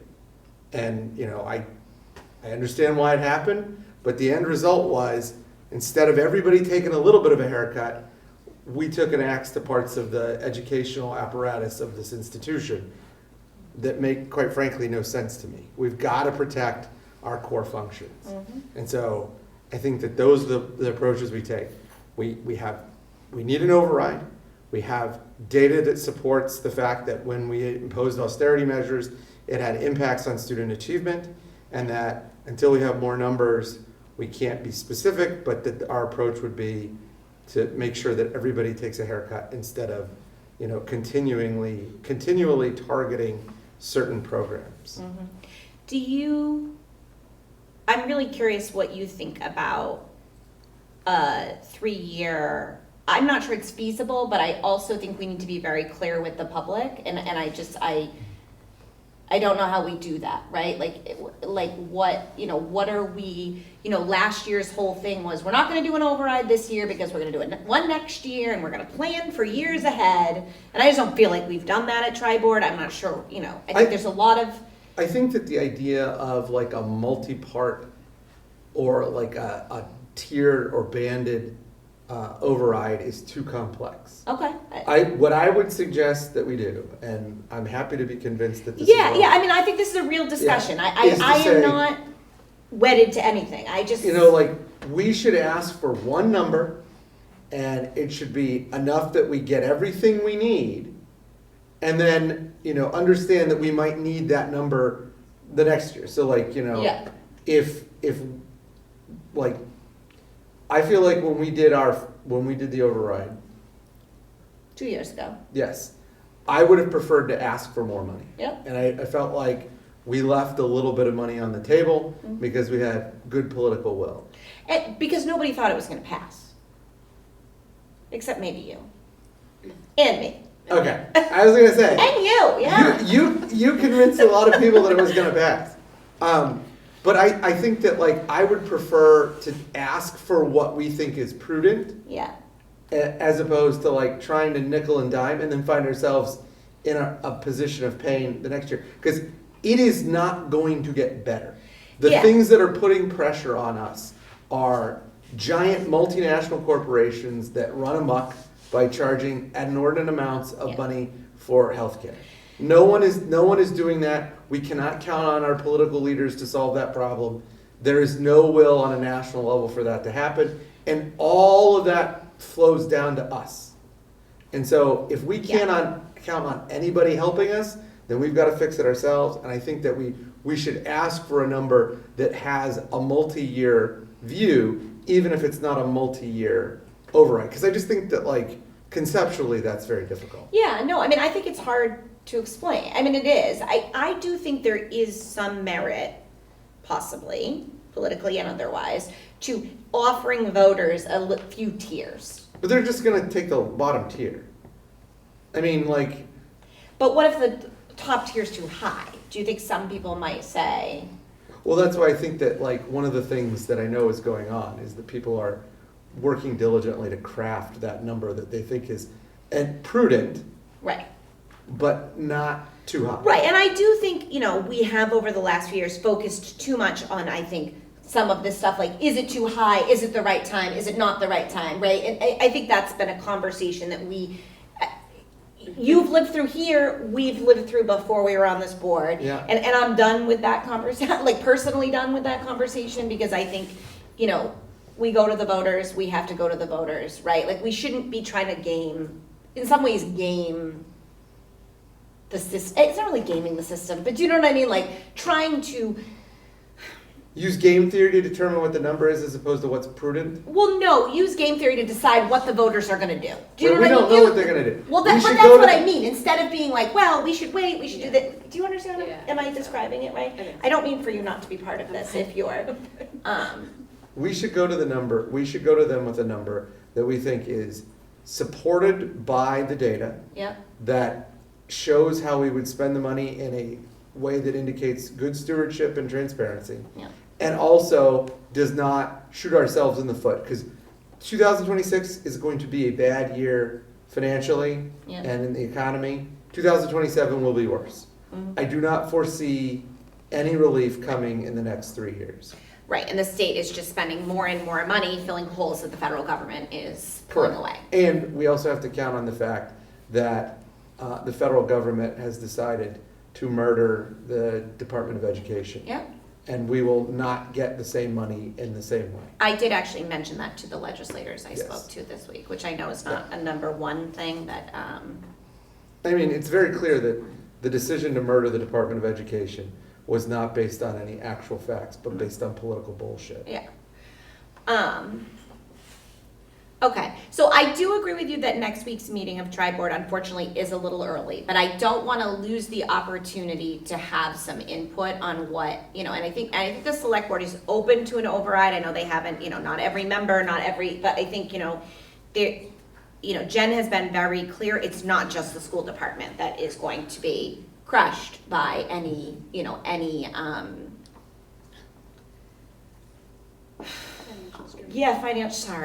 financial discussion moving forward.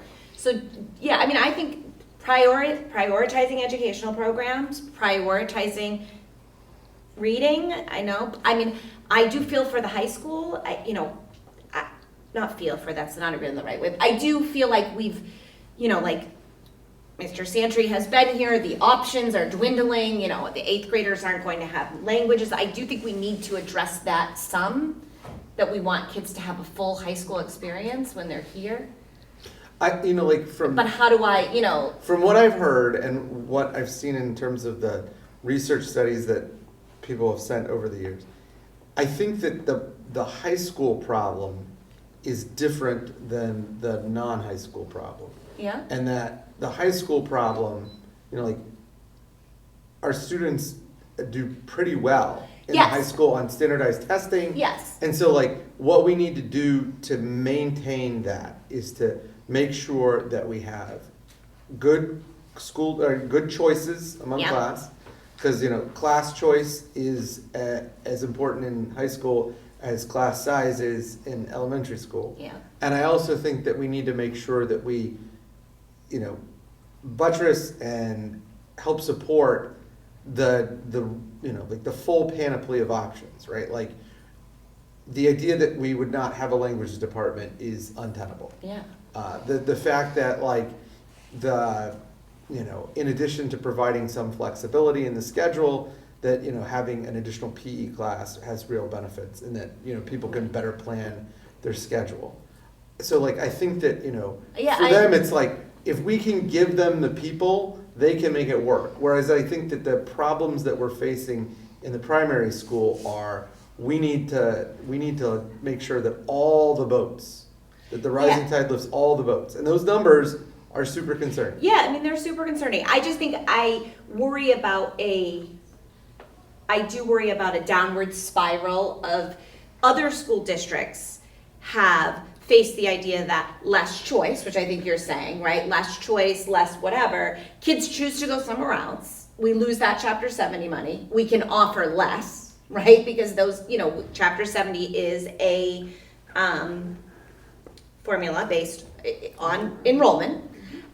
So, that could be population moving out of town. It could be a lot of things. But if you lose kids because they go to St. Bernard's or they go to, school choice somewhere else, or they go to another private school, or a charter school, kids that may have stayed in Lunenburg, right? You lose their Chapter 70 money, you lose a bunch, then you lose another teacher, you lose more choice. I just think that's something for the public to think about as well, because we don't want to be in I think you up here, we understand that, but you don't want to be in that spiral because that is not a good place to be for other districts, right? I mean, that happens. It's hard to reverse. It is very difficult to reverse. Yeah. Because then it just kind of continues to beget problems. Yes. Right? And like I also think that like one of the things that makes the high school a little different is that like the rubrics for evaluating a high school, especially for like U.S. News and World Reports and colleges, they're pretty. I mean, like how many AP classes? How many? Right. Like there's just like it's like a big checklist, and so like if we get the override, the way that we help the high school is by providing them with people so that they can put the effects of class choice into play for students. I also think, and this is like maybe my pet peeve, but like we have way too many study halls.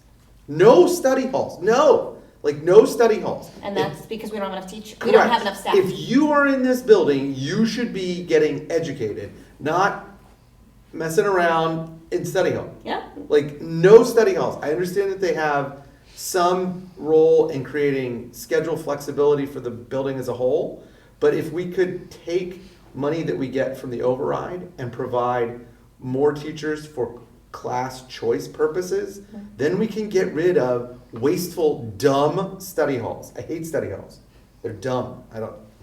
Maybe. I agree with you about study halls. It also impacts our time on learning requirements for the state. Yeah, and I mean, I think you're the one who had said previously that we're getting close to that. We're very close to that. Right, that's not an acceptable. Correct. I mean, the state won't allow it. Right. Emily, please, is there anything you want to add? No? Oh, please, you're just going to let Tony and I pontificate? So what I'm hearing,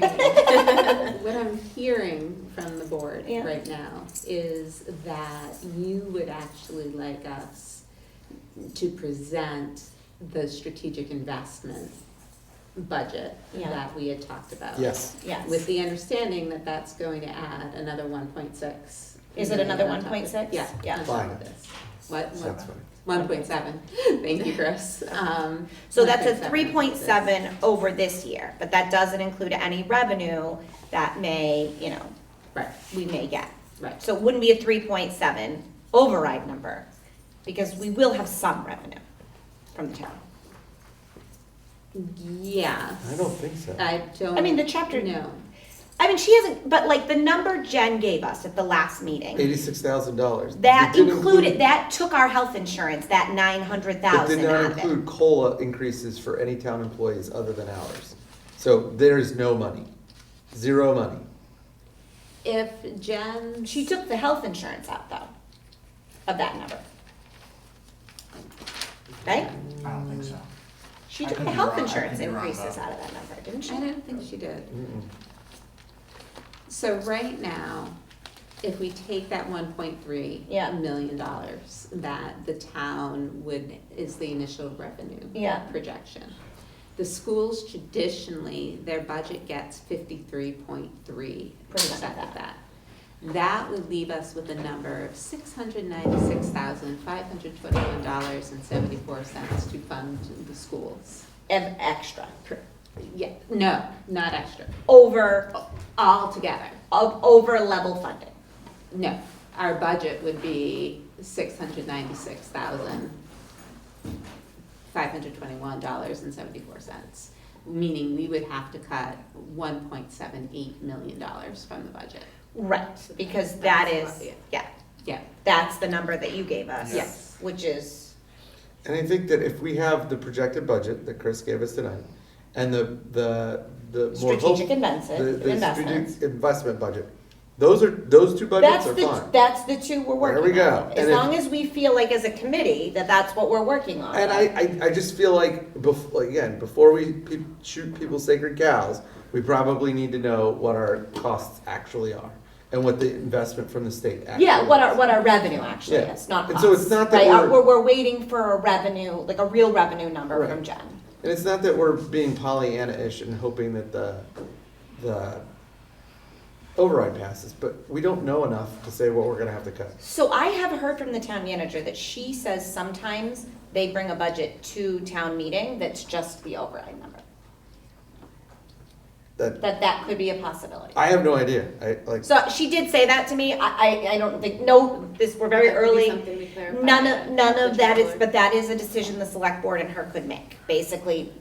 And then if the override didn't pass, they'd have to come back to town meeting again with another budget. But in that situation, the cuts would be made after, which wouldn't really Yeah, work for it would- I mean- staffing. the timing on that for us Would be is tough. problematic, Yeah. right? Yeah. We gotta change the charter so we're not meeting the first Saturday in May. I think there should be a warrant article At that town someone meeting. sponsors to revise the charter. Because And my understanding is that town meeting is listed as, and I haven't looked at the charter, but someone told me It's a specific date. it's a specific It's date. dumb. It's May. dumb. How do And we other change that? towns meet at night or they meet earlier or No. earlier in the year. Oh, I thought you meant No, earlier in the like day. they, I'm like, no, they meet earlier in the year, Yeah, like in April. but I also I think mean, I that don't like, know, but if having the budget, but why does it have to be set? What, can't we just set it so the select board can set when it is? why do we not have some mechanism to acknowledge the impacts of inflation? So like, for example, if inflation is over 2.5%, there needs to be some sort of special thing that happens. If it's, you automatically put an override on the ballot, or select board has to have some sort of thing. But like the idea that Prop 2.5 has made it so that we are on a suicide mission Yes. every year is just nuts. And I would like to make another public comment to anyone who's listening, but everyone complaining about the new Dunkin' Donuts in the center of town on Facebook needs to realize that having industry in town is what brings money in. So until the world changes and the state changes, we either need to have more industry in town or people need to pay more taxes. That's how it works. Those are the only two revenue sources. Those are our only two revenue sources. So if people are against Dunkin' Donuts, I appreciate there's some issues with the traffic and all those things, but if we do not let more businesses into town, our taxes are going to go up or your services are going to be devastated. We will have no fire department, we will have no school, we will have no town manager. That's just the reality. And if we don't I have, mean, honestly, if we don't have a town manager, I mean, not a town manager, we have her. If Yes. we don't have a town fire department. Right. The impacts on homeowners insurance. Yes. Is really catastrophic. yeah, and it's not that industry is gonna solve all of our problems, but I have, my brother and sister-in-law live in another community that is on Route 9. They have a lot of businesses that support their school district. My nephew is in kindergarten. He has 16 kids in his class and he's learning Spanish. So that's the education he is getting in compared to the kids in our school district. So we can discuss the merits of whether you need to learn Spanish in kindergarten, but we may not have, but we may not be able to offer our 8th graders Spanish. So I feel like for the last 6 months I've been patient and quiet and sitting here and just listening to everything, but like the gloves are off. Like we are going to devastate our school system if we do not get the money that we need. I mean, it's I find it nuts that we're okay with having a usurious bank there. Yes. But like somebody handing out donuts is all of a sudden an absolute controversy. Yeah, people want a mom and pop shop. Fine. Find one that wants to do it. Right. Run your own mom You and pop fi- shop. If you want a mom and pop shop, get off of Facebook and open a business. Yeah. No one's gonna do that. Sorry, I don't mean to sound so, but I can't.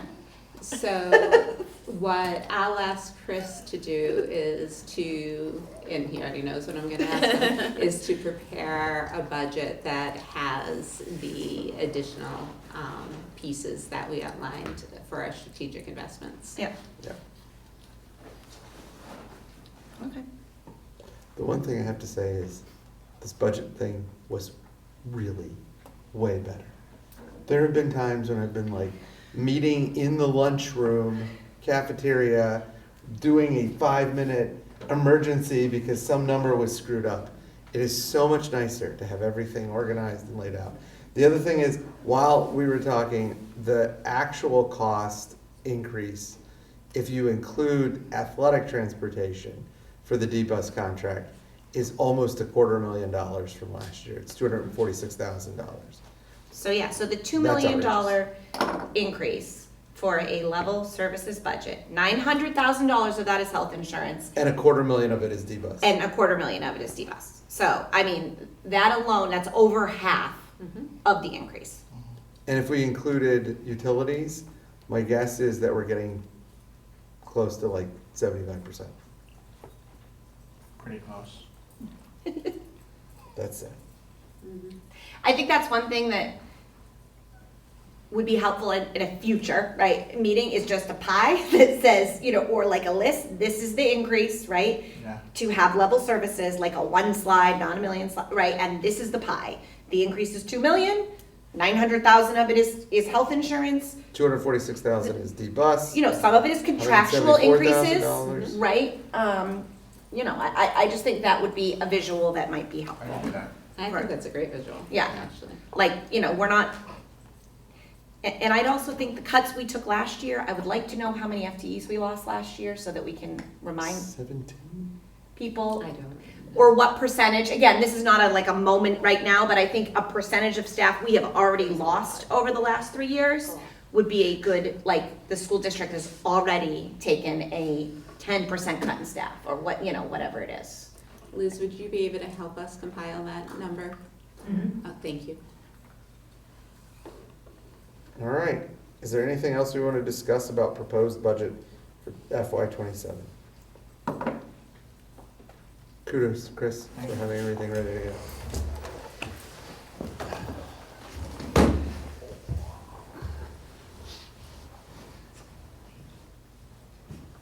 All right, the next item on the agenda is old business, and this is something that I worked on.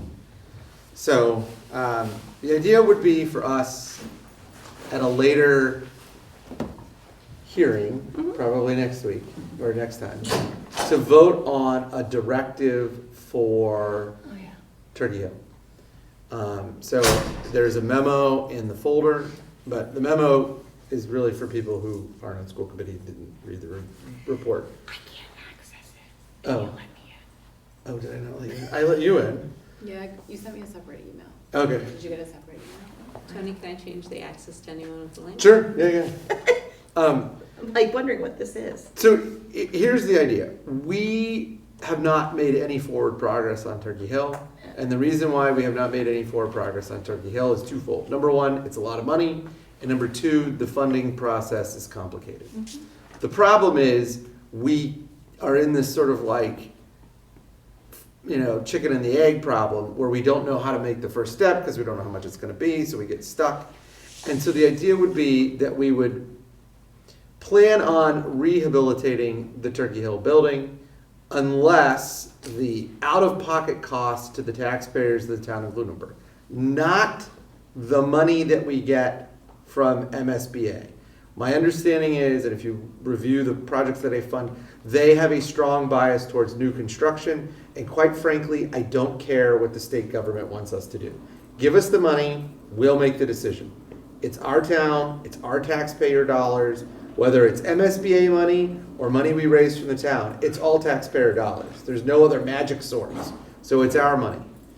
And so if the cost of a new building is no more than 25% additional funding, then it probably makes fiscal sense to do a new building. And the reason I say that is because if we rehab Turkey Hill, we'll probably get 50 years out of it. If we build a new building, we may get 100 years out of it. And so if the cost is only, is no more than 25% more, then I think that additional 50 years in the future is worthwhile. I talked to a lot of people. I talked to Anna Lockwood. I talked to the town manager. I talked to Carol Archambault. I talked to Mr. Rogers. I talked to Chris Menard. I talked to Cesar Nizzolo. I talked to Dave Platt. I talked to Kim from the Master Planning Committee. I talked to a bunch of people trying to figure out whether the idea is a good one and whether the percentage is a good one. And I don't know, I'm not sold on the 25%, but I just feel like it's like a very understandable process, easy to process number. It's very financially prudent. We're not saying if the difference is 80%, that would be an issue. I will tell you, Carol, who is the wisest person I know, she basically said that, she thought it was a good idea. She's not sure about the palatability of the 25% number, but she said it sounded reasonable. I talked to Mr. Rogers, who was a delight. He has a lot of experience in some of And this stuff. he has obligated me to say this. Mr. Rogers' wife needs to know that Mr. Rogers is very wise. But he thought that maybe we should just go big and, address it head on. He liked the idea of getting moving. I talked to Chris Menard. Chris Menard, who was super busy, and basically said, I'm not sure if I'm going to have time to review the memo. So I just explained the idea. He had talked about, whether or not we have space in the borrowing over the next couple of years, and he thinks that it might work. I talked to Mr. Platt, who had some really good ideas about additional funding sources. One of the things that he'd said is that there is green money available that people are not tapping into, and so if we could tap into it on a state level or on a city level, we should be doing that. He also thought that, he was the one that brought up the idea of 50 versus 100 years. And though it's, well in the future, there is some value to having 100 years of life. Yeah.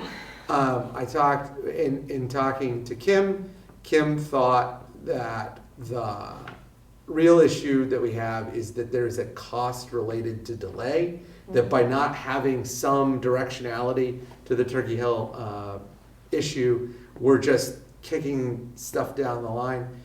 She had looked at inflation numbers for town projects, because she's like a number person. She's a scientist. And it was really staggering to hear some of the costs associated with just delays. And then Mr. Menard said the same thing, the not doing anything is literally costing us a lot of money every year, because if inflation's 3% and we wait 5 years and the project is $50 million, we're We're talking millions of dollars just because we're sort of Yeah. like messing around. So, I just don't know what people want us to do at this point if we're not going through MSBA. oh no, I think everybody, I mean, my understanding is that we had already committed to going through MSBA. Yeah, so I mean, the waiting to me is just like, I don't know. Yeah. I don't know what the other option is. No, I think that like for example, there are ADA things that I would like to do Yeah. at Turkey Hill. Yeah, But if we're gonna tear down the building, Yeah. then it may not be fiscally prudent to invest in it. yeah. I personally, like if it was my money, I would spend the money and I don't care if it's fiscally prudent. Right. But I recognize that we live in a democracy and so other people's opinions matter. So like, if we could say to people, yeah, we're gonna spend money to do these improvements at Turkey Hill, but we're gonna rehab the building and so the money we spent is not lost, that might generate some. Okay, I understand what yeah. you're saying at that point, is Yeah. that people might be willing to spend a little money Or like on the capital building. planning, right? Yeah, yeah, if Like- we, right now, capital planning is Basically like, we're not maybe gonna do less anything. willing to spend money if we're gonna knock the building down. Yeah, like, are you gonna spend $87,000 to redo the vestibule if you're gonna knock it down in 2 years? And it's like, no, that's crazy. But if you set the threshold at 25%, that basically means we're getting manna from heaven from MSBA, and we'd be silly not to build a new building. Because this is what you said. And I thought about it like Right. over Christmas, and I was like, I think she's right. And so, Yeah, I just don't wanna close the door on a new Right. building just arbitrarily, I right, guess and is if what we I get like. manna from heaven, I am all for, because I don't know anything again, about building. it's our money, right? Like if they give us our money at a rate that gets it down to no more than 25%, why not? Right. Right? But we have to have some purposiveness, some directionality to the Turkey Hill thing. Otherwise, we're just going to be stuck. Yeah, And like, I really want to break up the log jam that has us, kind of bound up at capital planning, bound up on FinCom because they're trying to budget out borrowing, bound up in town because we're trying to, allocate funds between 3 big projects. Because at the end of the day, it costs people money, but there's also like a group of kids that are gonna come to that school Yeah. and be like, I can't do anything here, or like, this is gross and depressing. Or like, when I explain to people like, well, like, what's a non-ADA problem? If you walk into that school, there is a place between the schools in the hallway where the thing looks like a handrail, but it is actually a heating element. No one would do that today. It is just inviting people to get burned. But it's just so I mean, stupid. yeah, and the door, oh my god, every time I go in there, There's I feel no awful. bathrooms. That door is like falling, like the one Yeah. right into Alicia's office. Mm-hmm. I mean, it's, I used the bathroom there at a meeting, yeah, and I walked out of the bathroom and there were like 25 adults being like, who the heck is this guy? And first I was like, good job. This is exactly what's supposed to happen. And then Norm was like, that's a school committee member. And they're like, oh, okay. But like, there's only one bathroom for all the adults. That cannot function. Like, Terrible. we got to put some money into that building to keep it going right now. And if we always think that like, oh no, we're going to knock down, we're just not going to do it. So I want to have some directionality to that decision that commits us to a certain direction, but also leaves open the possibility that manna from heaven comes. And, if we get it down to 25%, then the $30,000 we spend to get an extra bathroom in there, is not really, yeah, not really an issue. We've gotten the money back in another sort.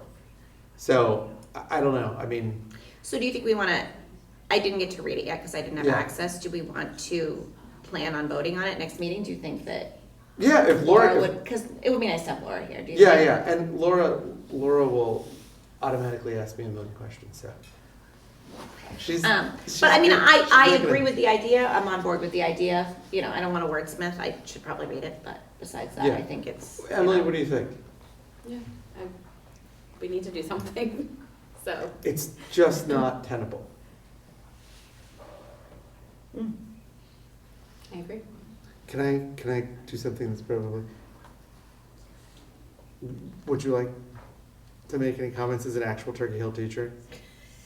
Would I? Yes. Sure. Do you want me to? Yes.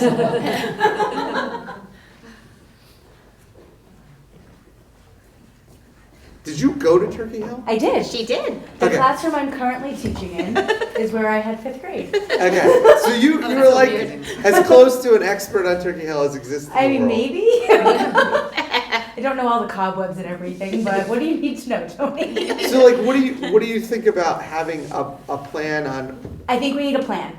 I think, like you said, the wheels just keep spinning and spinning. My question with your plan, or the plan for the memo, what you're planning to do is, if we're rehabbing, where are we gonna go? And where does that cost fit into the cost of a new building? How do you even, is that part of the 25%? That's just my thinking. I think that it would have to be the total cost of Okay. the project, and like in looking at how other buildings have been rehabbed. So like my wife works at Holy Cross. Mm-hmm. They have 180-year-old or 150-year-old buildings that they have done this to. They've And- rehabbed it as they've used it. And so what they did is, so they have the biology building and the chemistry building, and they built this like beautiful foyer in between, and they have like all kinds of cool stuff. And so what they did is, for 2 years, all the people were in one building, and 2 years, all the people were in the other building, and then they opened it up and everybody got their own spaces. I understand. So it would probably, and like I'm not a builder, so I don't know, but my guess is it would be something like that. Okay. Or we would have like, God forbid, and I know you really don't want to hear this. Yeah, they're terrible. They're terrible. They're like, Hopefully it will you know, only be a year, Yeah. right? these, We're game for anything. We just want to be taken care of. If we want something that Like has better windows. consistent heat, better windows, more bathrooms, just everything accessible for everybody. and the other thing is, if we can, like in looking through what buildings would look like now, building them modern, there are things in that building that we could not afford to build now. No. Like some of the, and I know that they're kind of not great now, but like the courtyards, we could not afford to do that in a new building. It would That's just be, interesting. it would be square footage that would cost money that we don't really have in the building. It would be weird and it would be sort of wasteful, but since we already have it, maybe we rehab them, and make them into like little gardens or something, as opposed to like, here, what we did was we just put an addition on for the greenhouse. And so like, there are some features in that building that are just not financially feasible anymore. And, I also kind of think that like, and you can speak to this better than anybody, that's why I'm glad you're here, and I did call on you for this reason, because I knew you went there. It's like, there is something, if you have a small town, Yes. for all the people that are opposed to the Dunkin' Donuts, the I'm character, sorry you called out the Dunkin' Donuts. the people, but it was character really of driving the me town crazy. is preserved by having that building made beautiful and new, but keeping the parts of it that make it unique. We have to, yes and no, Other than the sinks that are weird. They're and super low for adults to try and use. super high for kids. Like my son couldn't use them for third grade. Well, We 'cause it can't used use to them as an adult. Because it used to be either. 5 through 8. Yeah, Yeah, it used to be yeah. a 5 through 8, so that building has not changed a ton since Mandy and I were there. Yeah. It honestly hasn't. But I think I understand your small town aspect and keeping that building for that reason, but it's not serving us as an elementary school. Sure.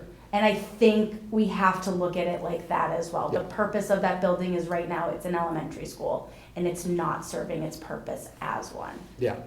Things have Yeah. to change. So I think that's something I feel very strongly about, and that's just that, we, whatever reno or build we do has to be appropriate for 3rd through 5th grade. Right. Right. Yeah. Because I could have said the same thing about Kids Kingdom. Like, Right. that is a staple of Right. the town too. I think anything could be a staple of the town. It's how we upkeep it, and it's how we move it forward into what we need to and change.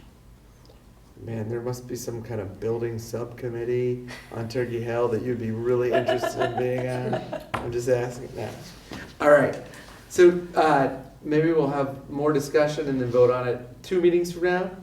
2 meetings?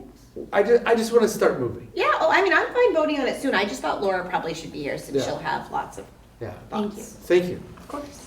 Thanks, Lynn. Right? All right. I think that's the last discussion item. And then we now go to public comment for issues discussed tonight. Anybody got any public comments? Anybody even online?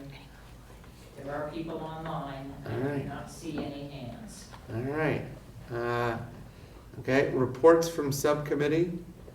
Do we have any reports from subcommittees? I had mentioned the PTO dance, we still have some tickets left, but flyers are going out very soon, so buy your tickets. We still have some more businesses that have stepped up. Gatsby Grounds Company is our premier Oh, sponsor. yes, excellent. And Janino Dentistry, so people are being really generous. I'm very excited about it. I did, the subcommittees I am on, one has not met, no, two have not met. And tri-board meeting, I think everybody watches that, so, or no one watches that, but everybody listens to it. People watch it. Do they? Mhm. Oh. Yeah, anyone online, I mean, come to the next tri-board and make your voice heard. Yes. Anybody online, please, please, we need a fifth person. It's just so much fun. I feel like we're a hockey team when we have somebody in the penalty box. Like, we just can't get the same amount of stuff done. There's a power play against us. I'm only here till May, so. Topics for future discussion, anybody? Anybody? Oh, yes, we need to set a date for the forum that we're going to have for the public regarding the FY '26 budget that we discussed at Tri-Board. Okay, do we want to just do that next time? Yeah. Okay, let's just do that next time. Because I know that the town manager wanted it done, and I'd like to make sure that it gets done. Yeah. So we'll do that next time. Do I have anybody with a motion to adjourn at 9:28? I have a motion to adjourn at 9:28. All right, any seconds? I'll second. Yay, all in favor, let's go.